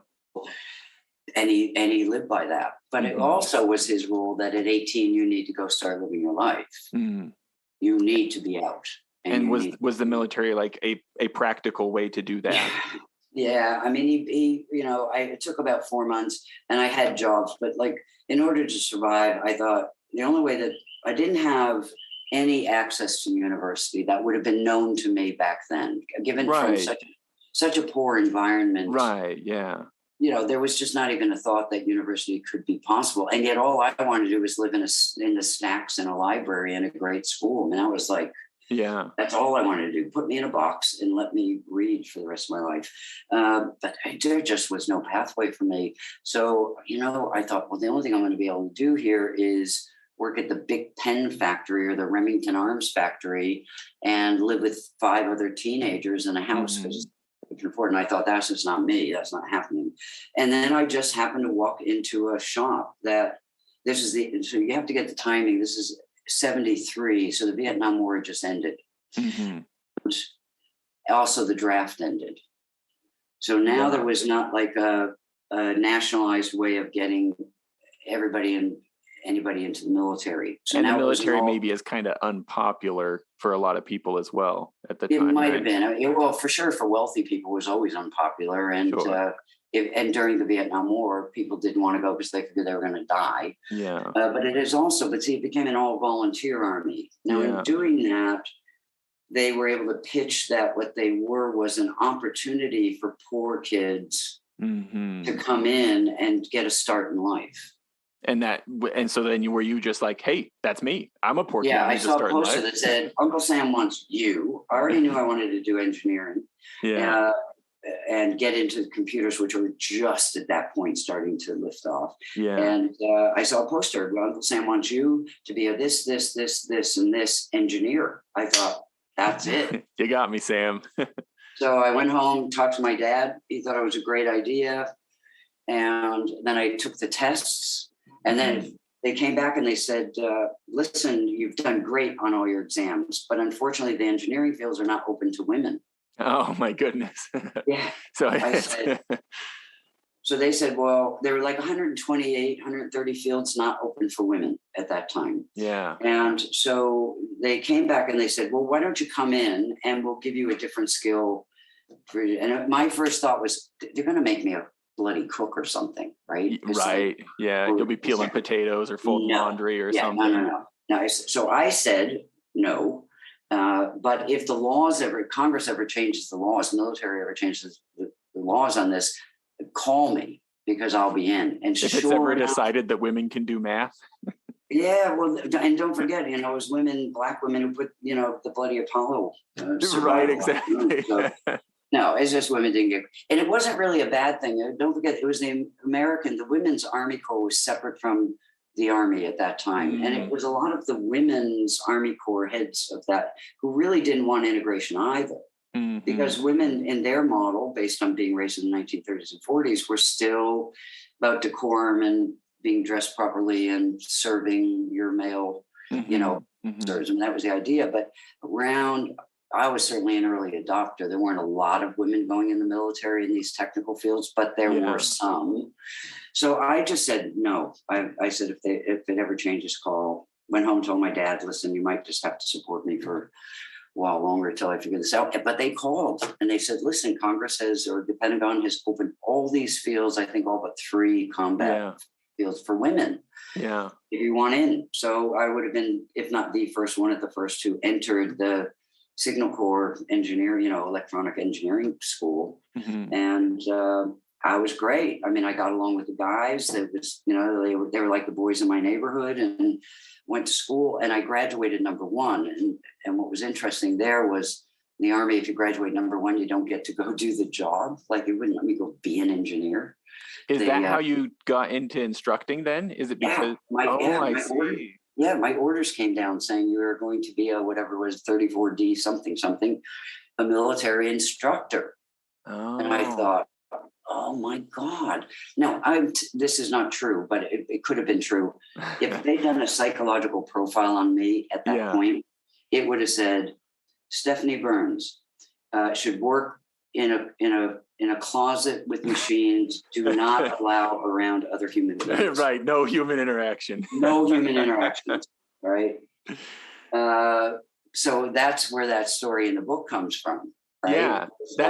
That's so interesting, because I've been wondering all along, Stephanie, as you talk about your childhood, it doesn't sound like you were interested in being a teacher when you were in school. No. And then you go into the military, you were not going into it to become an instructor.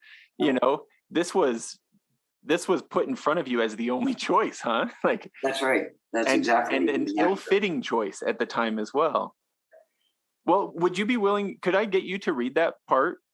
Oh yeah. You want me to read that? Okay. If you're willing. I'm willing.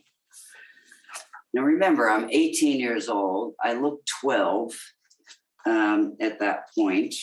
And were there any other women in your experience up to that point in the engineering program? Nobody. And there were no students in my class. And I think there was one that came after me and a couple more a bit later. But I've got to imagine. There were other women like in the platoon doing other courses, but not my particular program. Well, and not that like physical prowess should necessarily matter, but in a martial situation in the military, like who can deny that like how tall you are, how broad your shoulders are going to have some bearing as well. So not only are you the only woman in the program, very young, maybe look even younger, you're not a roller derby champ either, like no. I mean, I've got to guess, what do you remember how tall and how much you weighed at the time? Like, you must have been diminutive compared to a lot of these guys. 5'7", and I probably weighed 110 pounds, 120 pounds. So it's like, who's this kid, right? Yeah, who's this kid? Who's this kid? Real kid. Yeah. And most of my students in my very first class, as the story goes, every student of mine I had all men in my first class. Of course. They were all bigger than I was physically. Every one of them outranked me. Yeah. And, they were just much stronger, but I was the teacher again. So there was this kind of balance of power in respect for military instructors is very strong. And I always said that, when I teach leadership courses, one of the things that came out of that, I always say, when a student would raise their hand who outranked me and was bigger than me, and these were men, right? Men, like men amongst men. Yeah. Yeah. They don't wear ties, right? They have, they have weapons. And I said, I used to just have to stand and go to a parade rest and say, "Excuse me, sir, what did I do to cause your confusion?" Wow. Do you think about that for a minute? Yeah. What did I do to cause your confusion? Right. Wow. And then, what happens is they tell you, "I was with you till you were here, and then that example threw me off the cliff." Or I think yesterday I missed. They give me feedback, and then with that feedback, I'm able to do something with it. Now, what that taught me as an 18-year-old is that the students are fine, and they're not confused until I start talking. When they're confused, it points errors in my teaching. It's like a leader who might have a team of 10 people, and then 5 of them go off with the pixies and do something else. Leaders go, "Oh, well, that's because you're stupid or because you're this," or, we're accustomed to blaming other people. Right. My training was like, look at me. What did I do that caused that? And what could I do to cause it to be different? Wow. Now that one lesson alone, I have near built my whole career on. Yeah. Yeah. Because I'm constantly looking at me. If I'm working with a piper on a problem and they don't get it, I'm going, what did I do that caused that? Or what could I do to cause that be different? And if I don't know, I'm going to go to someone like Jack Lee, or I'm going to go to Zephan, and I'm going to get more information, because it's not about them. Yeah.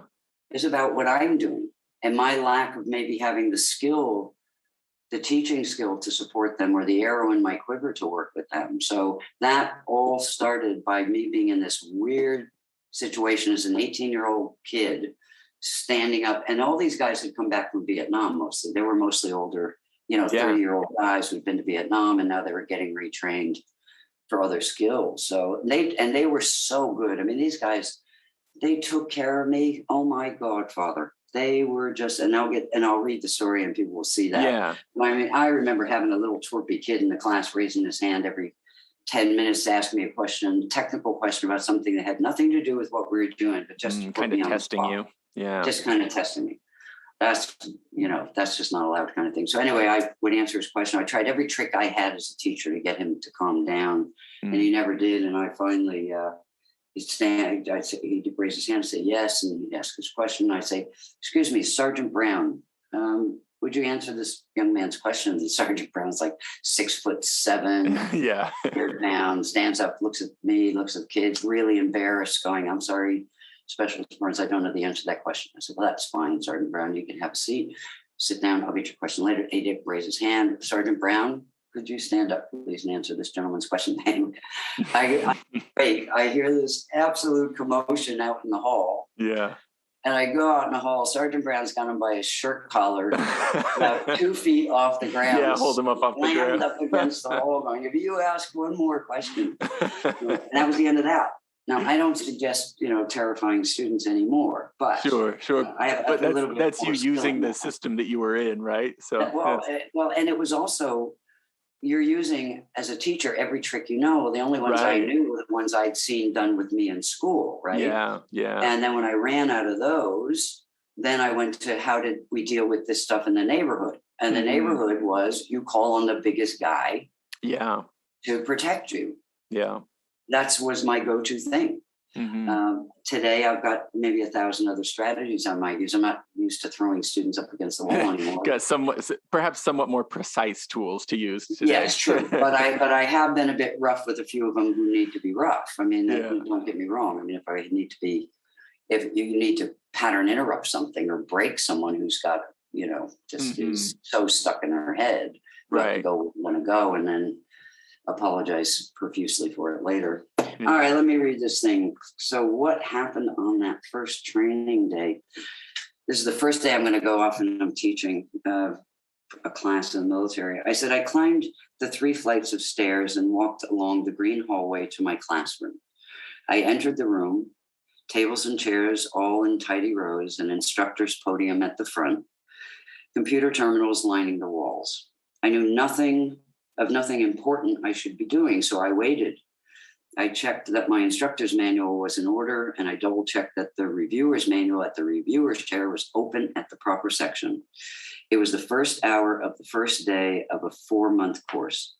I opened the windows to the sound of a drill session taking place outside and tried to remember my own experiences as a student in this very room, which had ended only 3 weeks before. I was shaking quite uncontrollably as the chatter of my students grew louder in the hallway as they waited for the morning bell to ring. I prayed it never would ring, and it did. As students entered, taking seats randomly, I fiddled with my notes and looked at myself in my shoes, because of course they were very shiny. It was quiet and attentive long before I ever noticed. My head was pounding. I could hear my heartbeat in my ears. My lip danced to some odd tune, and my knees moved spontaneously in directions knees were never designed to, making my skirt do funny things. As I looked up and attempted to speak, I began to stutter. Not for the first time in my life, but certainly at the most critically important. The harder I tried to control it, the worse it became. The only rational thought that came to mind, as silly as it seems now, was to write my name on the chalkboard. Without yet having spoken a single comprehensible word, I turned and walked to the board. I picked up a piece of chalk, and with every ounce of effort I could muster, I attempted to glide the chalk onto the flat surface. The next thing I remember is choking down chalk dust and hearing a rapid-fire clicking as the chalk slammed repeatedly into the board, shattering into thousands of little pieces. My name had been forever changed into something resembling shots from a machine gun, still firmly ingrained on the blackboard at Fort Monmouth, New Jersey. When I recovered some minutes later, turning to face my class, I discovered that my students, out of a mixture of confusion and understanding, had all respectfully left the room. I say this with all sincerity. Given I have gone on to become a well-respected, highly paid and sought-after trainer since that first experience, forever cemented in my mind is the belief that those with perseverance and a willingness to make all their experiences useful will without doubt succeed. Thanks for being willing to read it. That part of the reason I wanted you to read it, Stephanie, was that, like, beyond anything else, when I read that, I felt like, I don't know if I was feeling for you in that moment or feeling grateful to the people who respectfully and, lovingly were willing to leave the room, or what all it was, but this humanized you and your experience in such a big way. And it's like, does opening up and sharing pain or trauma or even embarrassment, is that the most efficient way to get someone's trust? Because it sure seems to, like, if I hadn't read anything else, having read that, I would have been like, what does this lady have to say? I'm open to it. You know what I mean? Yeah, I mean, I think if you listen to all the speakers, or the people who influence you, the writers, the speakers, the teachers, etc., who you admire, I mean, one of the things that they do consistently is to tell the truth, and that can be the truth of the struggle it took to do something, and it can also be the truth of things they didn't struggle with, and what that, like, for example, if you were a student, or even if I were a teacher who did really well in the beginning, I would never have struggled then to learn things that made me a great teacher later. Right. So being good at a thing doesn't make you a good teacher necessarily. I mean, I often tell students when I'm doing leadership programs, it's like, if you read 10 books about great leaders, those books are all about failure. That's such a good point. They're all about failure. Yeah. It's their stories of what they tried, decisions they made, mistakes they made. And then on the back end of that are the strategies or ideas that they use to overcome that. I mean, if you read something from somebody who's going, I was great at this and good at this, and I succeeded at this, you can't relate because it's not life. I mean, nobody does that. Yeah. Anyone who's done well, I'm telling you, has beaten the path hard. Yeah. And fallen on their face, as many times as they've succeeded, for sure. Yeah. I think people relate to it. It's like when I do that, people love the stories. I mean, that's another big request I get, is to write my stories, which I just cannot seem to make myself do. Maybe I'm just not old enough. Maybe, in my 70s, I'll be clear-headed enough to do that. Maybe that's the next 10-year project, huh? Yeah, but they do. They love the stories. And it's not because I told it, it's what it makes their mind think in relationship to their own life. Yeah. Yes. And that is a very common theme. We've all been there, right? I feel like this is part of why it's like there are several elements that need to come together here. One of them is you have to have good information, and you've got good information. Another one is that it needs to be presented in an, dare I say, entertaining, at least enjoyable way, Yeah. But you another have to be one, a storyteller. Yeah, absolutely. And I think that a third part to this soup that makes it work well is that you've got to be genuine. And it's like, I never get the impression, Stephanie, that you are pretending to be some sort of enlightened guru who's enlightened by anything more pristine and miraculous that at least than just like real, messy, relatable human failure. Yeah. And you're willing to say to me, hey, look, my name's Stephanie and I have failed, and I've been really bad at public speaking. But see, I read that experience knowing that you have spent, have you calculated how many hours you spent in front of how many thousands of people, training them on computers or training them on how to train, and we're talking about military, broadcast stations, other government entities, massive companies, but you're willing to you're not going to let me put you on a pedestal, right? Because I see all that. You're going to say, yeah, but guess what? Before that, I couldn't even write my name on a blackboard, on this. But see, I would say that only if in like working with you, mentoring you, you were having trouble writing your name on a blackboard. Okay. Mm-hmm. Like that story is not real. I rarely, if ever, tell that story because it's not relevant to the people I'm working with. Now, when we go to the fourth book in the music framework, which is performance, that story becomes important. Yeah. Right? Yeah. Because now we're talking about that represents how people feel when they pick up their pipes and have to play in front of someone. That's exactly the point. Totally. And it's awful. It is a terrible, terrible experience.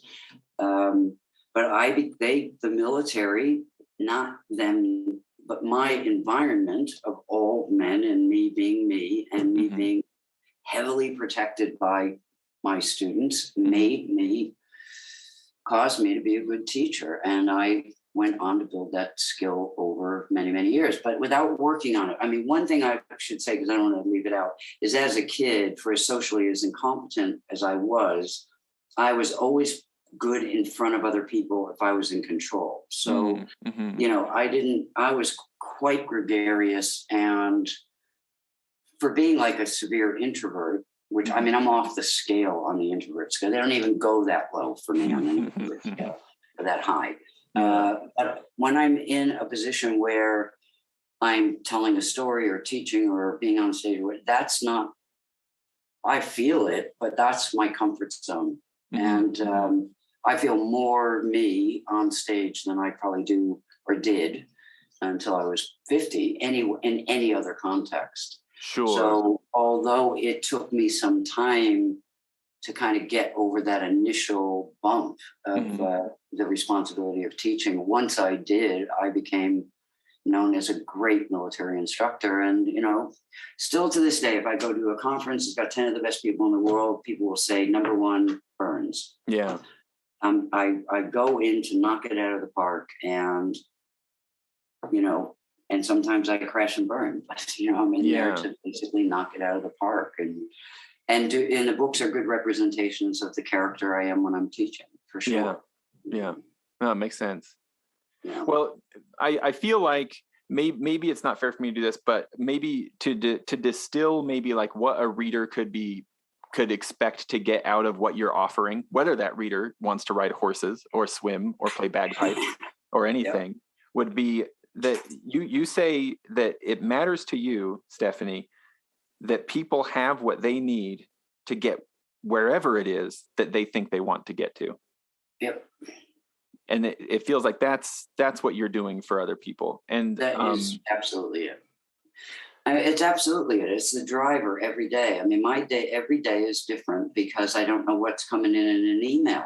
You know, it could be a guy in Germany who's struggling with, learning a new score. I'm in that boots and all. Some of these might take 3 or 4 days for me to think about. Like I've got a gal in New Mexico who's a ex-military who was really struggling with her piping. I mean, just she was shaky hands. She couldn't understand what was happening in her hand. And I worked with her. I probably did 2 sessions with her over the phone. I did a lot of writing with her. And then when I realized, okay, I'm out of my skill base here, I turned her over to Zephan. And Nick picked her up and has been working with her now. And she's getting movement. I could get somebody who's got focal dystonia writing to me. I've got someone who feels they're too old. It doesn't matter. It's like that is what comes in. I don't solicit any of that. It's like, trust me when I say you can write to me if you have something. And if I can help, I will absolutely be in it, boots and all. That's it. But that's the motivation. I never wake up in the morning and go, I know what I can do. I can go help the world do this. Like that is just not a motivation for me. I want to wake up every day and do what I want to do. Which might be more often than not read a book, right? It could be study. It could be nutting out a problem.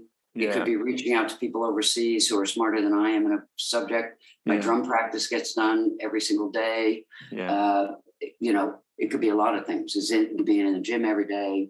So I want to do what I want to do. That was my goal in life. I want to do what I want to do, when I want to do it, who I want to do it, where I want to do it, period. That was my model of success. And I've achieved that. But when I get a call from someone saying, can you do a learning strategy session for the Aboriginal kids who are going into a STEM school? Why not? It's like I never say no. And you've kind of made a practice of diving in to situations that could present new challenges, huh? So I imagine they're appealing. Yeah. At some level, there's no prescription. There's no, I know the 3 things I'm going to say. I'm in it by feel, and I trust. Like when I know where the kind of the dimensions of where the problem are, I just give that to my brain. I go, brain, get primed. Like bring up to the surface anything I might need to grab onto. Yeah. Like I coach a gal at a bank here who's moving into quite a senior level. And as she's moving, like she's extraordinary at the level she is. But in order for her to move to that next level, there are just some things she's never had to learn to do. But I go in there and go, okay, these are the 3 things that are going to make that possible. I don't know. Yeah. So, but I'm primed for pretty much anything I might get thrown that are needed in order to bump her along in that direction. You've kind of sussed out these principles that would be applicable, right? That be able to apply them to an individual situation. Exactly. And there's, and it's even like money. I would say 80% of all the work I do is pro bono. I would never think to ask somebody to pay for something like that because I don't know for sure it's going to work. For one, I might think so. And I invest tons of time. I mean, tens of hours for individuals, but then everybody knows I do this. So when there are groups that know me and they have money, then they pay. And, and they pay a lot. And so when they pay a lot, it enables me to stay home, do what I want to do when I want to do it, go where I want to go, and be freely available for people that don't have 2 nickels to rub together. Right? Yeah. Which is a lot of people. There's no way I'm not going to do something when requested. Hence, I'm here with you. Right. Yeah. I'm one of them. Right.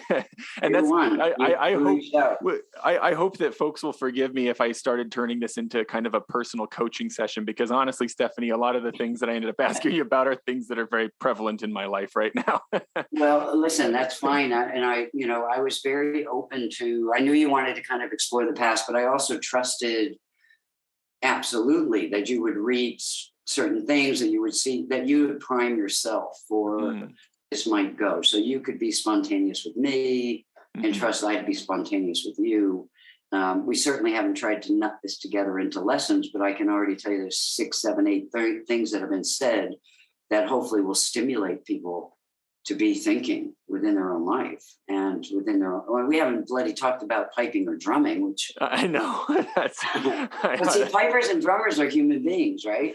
Yeah, that's my hope. It's like we're still talking about human things here, right? So it's okay. Yeah, but see that, but they're human beings, and it just so happens their challenge is piping and drumming. Right. It doesn't matter what the challenge is. They're just, I don't need to be specific about that. Yeah. Well, and in this case. And this, maybe this is where the plug is for the book. So like, I would imagine a lot of listeners probably have read at least one of the music books so far. And so, I'll have links in the show description to places where these can be found. Do you have a preferred way to have these books purchased?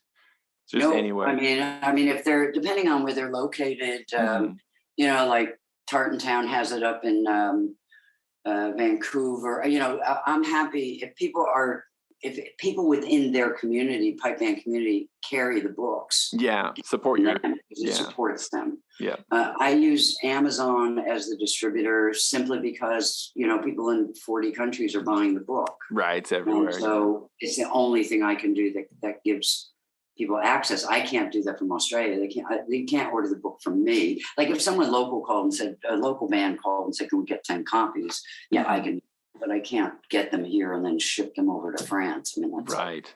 That's the old days. That's like the old days. Yeah. So, any plug you get for the books helps a lot because it helps them. And also, if you put it in the hands of someone in a different pipe band community, it helps them then spread it through that community. And that's the goal, is to get it in the hands of anyone who might need it. And that includes Move Closer, Stay Longer and the other books as well. So yeah, I think Artistry in Training might be one of my favorites, really. Really? That's really good you said that, because that was out of print for a long time. Yeah. I didn't have a way to get it out there because that had been done by a publisher, and the publisher had the rights to do all that, and been dormant for maybe 5 or 6 years. And then I got an email from a friend saying, I just tried to find a copy of Artistry in Training, like a used copy.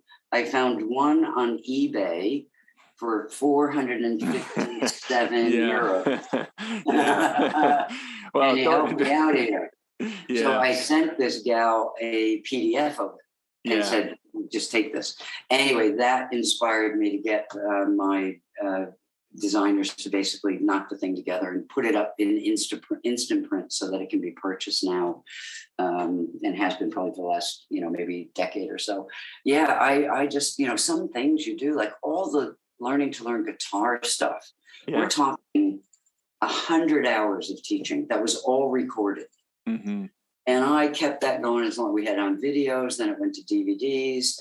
Then I loaded up the DVDs online and I cut them into like little 3-minute segments. And I wrote all the top and tail with all of the new things I'd learned over the years. Yeah. It was brilliant. And eventually, the technology changed. I couldn't maintain them on the platform. And that work is just gone. Yeah. Gone. I have a transcript of the written stuff. And that's it. And a photo of me and Roy Clark. I mean, that's like, that is all that's Those left. are the relics that are left. Oh, man. Of, really 20 years of work on it. So, I try. I have a copy of some weird stuff. Roy Clark and I did a 1-hour learning to learn guitar program, which I was so resistant on because you can't teach anybody anything in an hour. Yeah.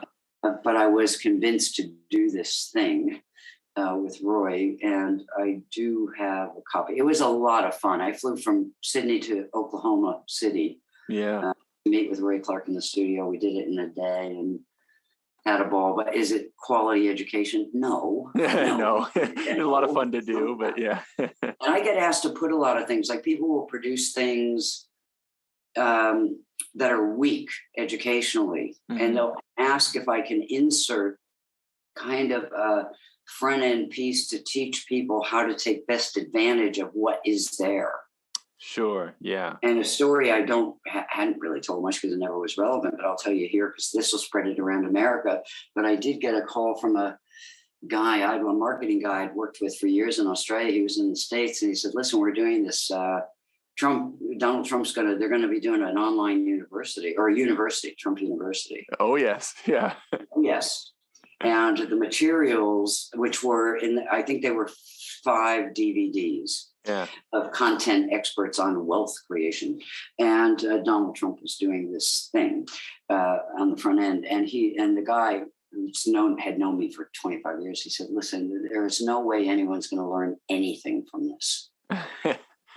Can you have a look at it and see if there's some way you can either put a wrapper around it or insert something to prepare people so that what is of value here can be gotten out of this thing. Yeah. Like, and basically, can you make it good, Stephanie? Can I? Well, I couldn't change. And I've done this for lots of companies, and it's I never judge what it is they're doing, but if I can somehow assist the buyer or the user or the student, I did it for Cisco Systems as well. It's like, can I insert something that assists the user of it on one basis in their own life, take better advantage of what they have. Yeah. So anyway, I happened to be in Pagosa Springs, Colorado for the summer on the horse thing, and they were in Phoenix, and I said, I'll take a look. And we did. So we did, what did I do? I did a DVD, which is in the box. I can't believe I'm in a Trump box. I'm right next to Trump. I can't believe it. 1 degree of separation. I read a workbook and a study guide. Yeah. We did a 6-part podcast in teaching people how to learn from that kind of media. And I wasn't paid for any of that. So that was just like, let's try to make this. Wow, really? Well, because when something is kind of bad, really bad, you don't really want your reputation hooked to it for having been paid to be involved in it. Right. I don't think I was thinking that thought, but certainly 15 years later, I'm thinking that thought. Yeah, is it kind of like, and then it went on. Then they did the online, the Trump University online, and I got asked by Trump doesn't run any of that, but the guys who were running it, if I would do an analysis of that. And I took one look at it, and it's kind of like any of these hypey promotional grifting things, right? Yeah. I thought, I'm not going to be able to do this well. I had a gal who worked for me who was brilliant at that stuff. So I said, I'll put her on it. She enrolled as a student, went through the Trump University stuff, and then wrote an analysis. And she finished that report because I was doing stacks of stuff online, testing how to be an effective educator online. In some cases, better than you could be live. Yeah. And we were very successful with that. So we had all of the structure and theory. So anyway, she writes the report. We send it off through my guys over to Trump. And of course, we never hear a word back because it was scathing. It was absolutely scathing as being just an absolute grift. But when the whole Trump University thing came up, like in 2015, 16, I thought, dear Lordy, don't have them call me. That's fine. Like, I really do protect my privacy here, right? Yeah. It's like, no, I don't want to do, if this report pops up, I mean, it was all dot for dot for dot for dot for dot of what they were doing to scam people. Yeah. And you didn't want to see at the bottom of that page, well, I just didn't with Dr. Stephanie Burns. That's right. And that's what it said. And it's like, like I said, it was so clear. And fortunately the case went through and, the reconciliation was done. I mean, there certainly was a period I went to, should I expose this? Because I'm sitting on it, but trying to get ahead of it, maybe. Gathered my people together and, they said, listen, this is probably not wise to do that but you may be asked and then we'll prepare you for that. But so, you never know where a career is going to go. Yeah. And you never know where you're going to end up. I've been Googling you a lot the last few weeks and nothing has come up about Trump University. So you're safe. No, I'm safe. Yep. But don't put it out there now. The nice thing is that, I really have played kind of Where's Waldo for sure. Yeah. If you want me, I'm not hard to find. Yeah. Right? I'm not. It's easy. But I chose, because I was so in the public eye in my 20s and 30s, I mean, massively in the public eye. Mm-hmm. And what I learned was I didn't, one, have the temperament. Two, I realized there's nothing I can say in a 3-minute interview that makes any sense to anybody. Yeah.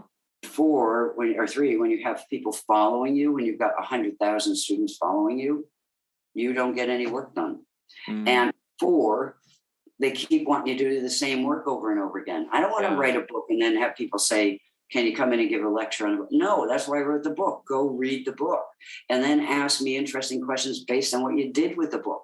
That interests me. Yeah. If you go into the public eye and become a personality, you have no hope of growth in your own work.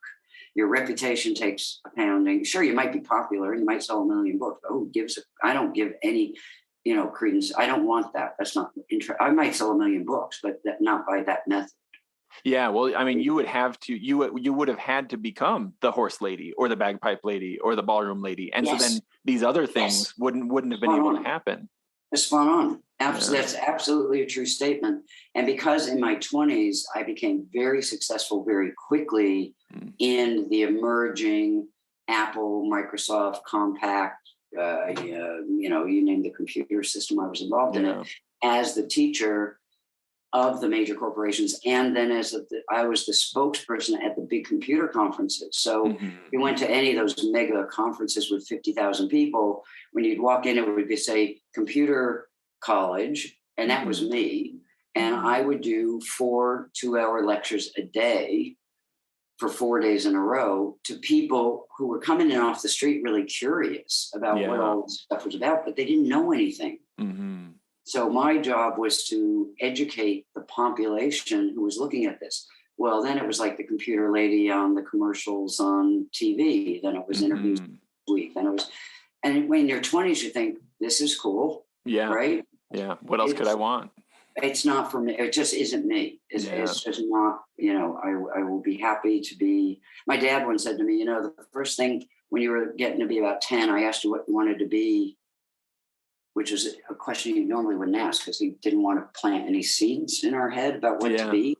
And like you go be anything. And he said that I answered by saying I wanted to be anonymous. Really? As a 10-year-old? As a 10-year-old. I wanted to be like an encyclopedia, and I wanted to carry a briefcase, and I wanted to earn the right to be interviewed by Johnny Carson. Those are like my 3 things, right? Yeah. But I didn't, anonymous. So how prescient was that? And of course, I screwed that up in my 20s and 30s, or early 30s, for sure. Yeah. So overexposed. And, I taught 7 years, all the learning stuff, and that was near about 260 days a year on stage. That's morning and nights, plus all the guitar stuff. And I woke up after that period one day, and I used to joke the only way I knew I was home was because all the plants were dead. I just lived in hotels, and that's all I did all day long. And and you get people in, and you still have 300 people the next weekend, all of whom were new. Like I thought, I'm 100 and I'm never going to run out of people. That's not, and I thought this is not good. But the big realization I had after that period was that I was not one day smarter than I had been 7 years before. I had not learned anything new. I just was like doing Evita 7 days a week. Yeah, just spinning the wheels in the same spot, huh? Yeah, and navigating with my producer promoters to get out of that. I mean, that was quite a period of time to do. And when I got out of it, the first thing I did was, when started doing the online stuff, but I went back and did the PhD because I just needed time to study and get smarter and think about things and solve problems, because problems were popping up with students learning. I didn't have any time to on them, and they you couldn't address them because you had another conference to do, but that conference was going to be exactly the same as the one you did the weekend before, so it's not fulfilling for you. Yep. I begin to see how it would be appealing to shift to a model where you create the course or write the book, because then you can distill this stuff you keep addressing it, of course, for groups, but you can go deep one time and say, here it is. Yep. You interact with that. I'm going to go learn to ride horses. Yeah, well, exactly. And that's why, Great Lies was the first thing I wrote. And I wrote that because I was leaving the teaching of learning to learn. And I wanted to leave some sort of artifact behind. Mm-hmm. Now, again, today I could write that book much. It's a good book and people love it and I get lots of feedback on it, but I know I can write that book better. Mm-hmm. And then I continued doing the Training to Train program because that was only like done in 3 different cities once a year. Mm-hmm. So I kept doing that. Mm-hmm. And then when I knew for sure I was leaving that, that's when I wrote Artistry and Training. So I'm always trying to at least leave an artifact of what I've already created behind, but that's really just giving me selfishly permission to go forward to do other things, right? But it feels, I can see how it would feel like a bookend somehow, like not that you ever leave any of these things entirely, right? But like to some degree, like the intensive period has now reached a close and it's time for a new project. Or that context. Like I still keep learn and train type stuff, but it's in a very, very different context now. And you're grabbing onto salient pieces to put together a new program. Future me again here at the editing board. Just had another breakdown in audio here, and it's another natural spot for me to insert this quick little note that I didn't mention before. This book, The Beginner Years, Learning to Play a Musical Instrument, by Stephanie Burns, is going to be the Patreon giveaway this month. So I'll be doing a drawing. All of the show's Patreon supporters will be in that drawing, and otherwise supporters too. We got one good friend who just sends a check into the show. We'll take your money in any form. We don't mind a bit. But I'm going to do a drawing. The winner is going to get a copy of this book. So if you want to be in that drawing and other drawings that we do, just hop over to patreon.com/DroningOnPodcast and support the show. Also, going to try this experiment. I've been threatening to do it for a while. We're going to do a book club. So hop over onto our social media stuff, and you'll see some announcements about it. As of the release of this episode, we'll take 60 days. Anybody who wants to participate, grab a copy of this book, read it, and we'll discuss. I don't know how best it's going to come out. We'll see if it happens mostly, in chat form on Facebook or via email or what. But just any questions you have for Stephanie that come up, questions that, existential questions that come up in your mind, thoughts, insights that come up during the book, even things that you might disagree with possibly, or if you have contrary experiences, and then we'll pool those all together. And I'm hoping to be able to get Stephanie back on the show again, and we can pull from our book club experience to kind of give these questions and thoughts to Stephanie and give her a chance to kind of interact with them. If I can't get her on, she's a busy lady, so if not, then somebody from that same book club probably, or a panel of people or something will get together and discuss a few weeks thereafter. But if you want to try out the book club, just look us up on the social media stuff. You'll see it. I'll put announcements and stuff around. So just a few minutes left of the interview. It was really fun. I could have gone on hours and hours more. I hope you're enjoying it as much as I did. Back to Stephanie. Bye-bye. There's a guy named Harbinger. He's a podcaster. What's his first name? Harbinger. Great podcaster. But even he did a thing like about a year ago where he said, the problem is like, I can't promote this podcast. Jordan Harbinger. Say again? Jordan Harbinger. That's it. Yeah, Jordan Harbinger. So I can't promote this. I can't do anything because as soon as I do that, I start looking like every other podcaster who's just doing shit to try to make money. Yeah. I can see that. Yeah.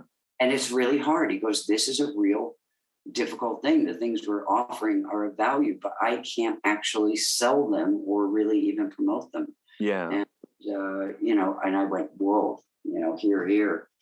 I'm kind of in that same boat, but, it's the boat I chose. Maybe when I'm 70 and 80, too old for people to give a shit about me anymore. There you go. That's when maybe I'll go and be big, go leave the artifacts behind when I'm no longer here to have to deal with the press and the people, because I'm good on stage for sure. I know that. I know when I'm on stage, I'm going to get, reviews and people wonder, why I don't do this and that and the other thing. Yeah. Well, now not to lean too much into commercialism here, but like, just because I'm curious, and also no pressure if you're not sure yet, no pressure to say, but do you know about when we can expect that next book in the music series to come out? I think it'll be in the next 3 months. Okay. So I'm just finishing up the last chapter now. Everything else has been fully edited. So I just have to finish those bits, get them to the editor, and then they go and they get digitally published. Mm-hmm. I've got to work on getting the cover because I want to change the cover, because the covers from the first 2 books, which was supposed to be a series of 4, it's not going to work for me. So I have to sort that out. So I think April, the digital publishing will happen, which would mean a May launch. Gotcha. Okay. And that puts me 2 years behind, by the way. The only reason I'm this far behind is, well, I was supposed to come out in 2020, but at the next Piping Hot, that was my 1 a year. That was what I was aiming for. But with COVID, geez, yeah, COVID that's thrown everything off. Yeah, it's everything, especially my mental state for writing, and there was too much going on for sure. So I'm slow and steady. I'm just thinking. So here's what I was gonna do. So I have a small group of Patreon supporters, and so every month I've been trying to do like a giveaway. So it's like an album by an artist I interviewed or something like that. So my plan was to just make the giveaway a Stephanie Burns book of your choice, and I was just going to send them a digital copy. But I'm thinking, so I was going to set this interview to release later in the summer, but I could keep an eye on when the new book comes out and release it that month, and it would be fun to make the giveaway the new book. Listen, that would be excellent if we could do that, and absolutely excellent. And don't, given the length of this, if you get into this and you go, geez, there's a lot there, feel free to cut the thing in half or in thirds and put it out in pieces. So I might end up doing that. The name of the show is Droning On, so we're only perfectly on brand if we go on and on. That is so funny. That's so funny, because I could probably talk to you for another 4 hours. So it's like, I would love to. Maybe we could shoot, if you feel like you have time, Stephanie, maybe we can circle back and talk again sometime. I would really enjoy that. I would absolutely do that. You've been lovely to talk to, and you've been fully engaged, and probably that bit of nervousness and anxiousness is a good thing, because it just made you very present with me. So I can get people who get nervous either to meet or to interview, and that gets in the way, but you kind of settled that down quickly, and I hopefully did a good job in helping you settle down. You are very helpful. You're very accommodating. I do appreciate that. Yep. And then, we're going to have a coffee or a meal or a beer. That's the price whenever I'm in Utah. Deal. That would be great. That would be great. Right. So I will have the links for books that are already published in the show notes. And just anything else that feels applicable, I'll put it all down there in the show notes. Okay. And give me like a couple weeks. I'll let you know when the book's coming. And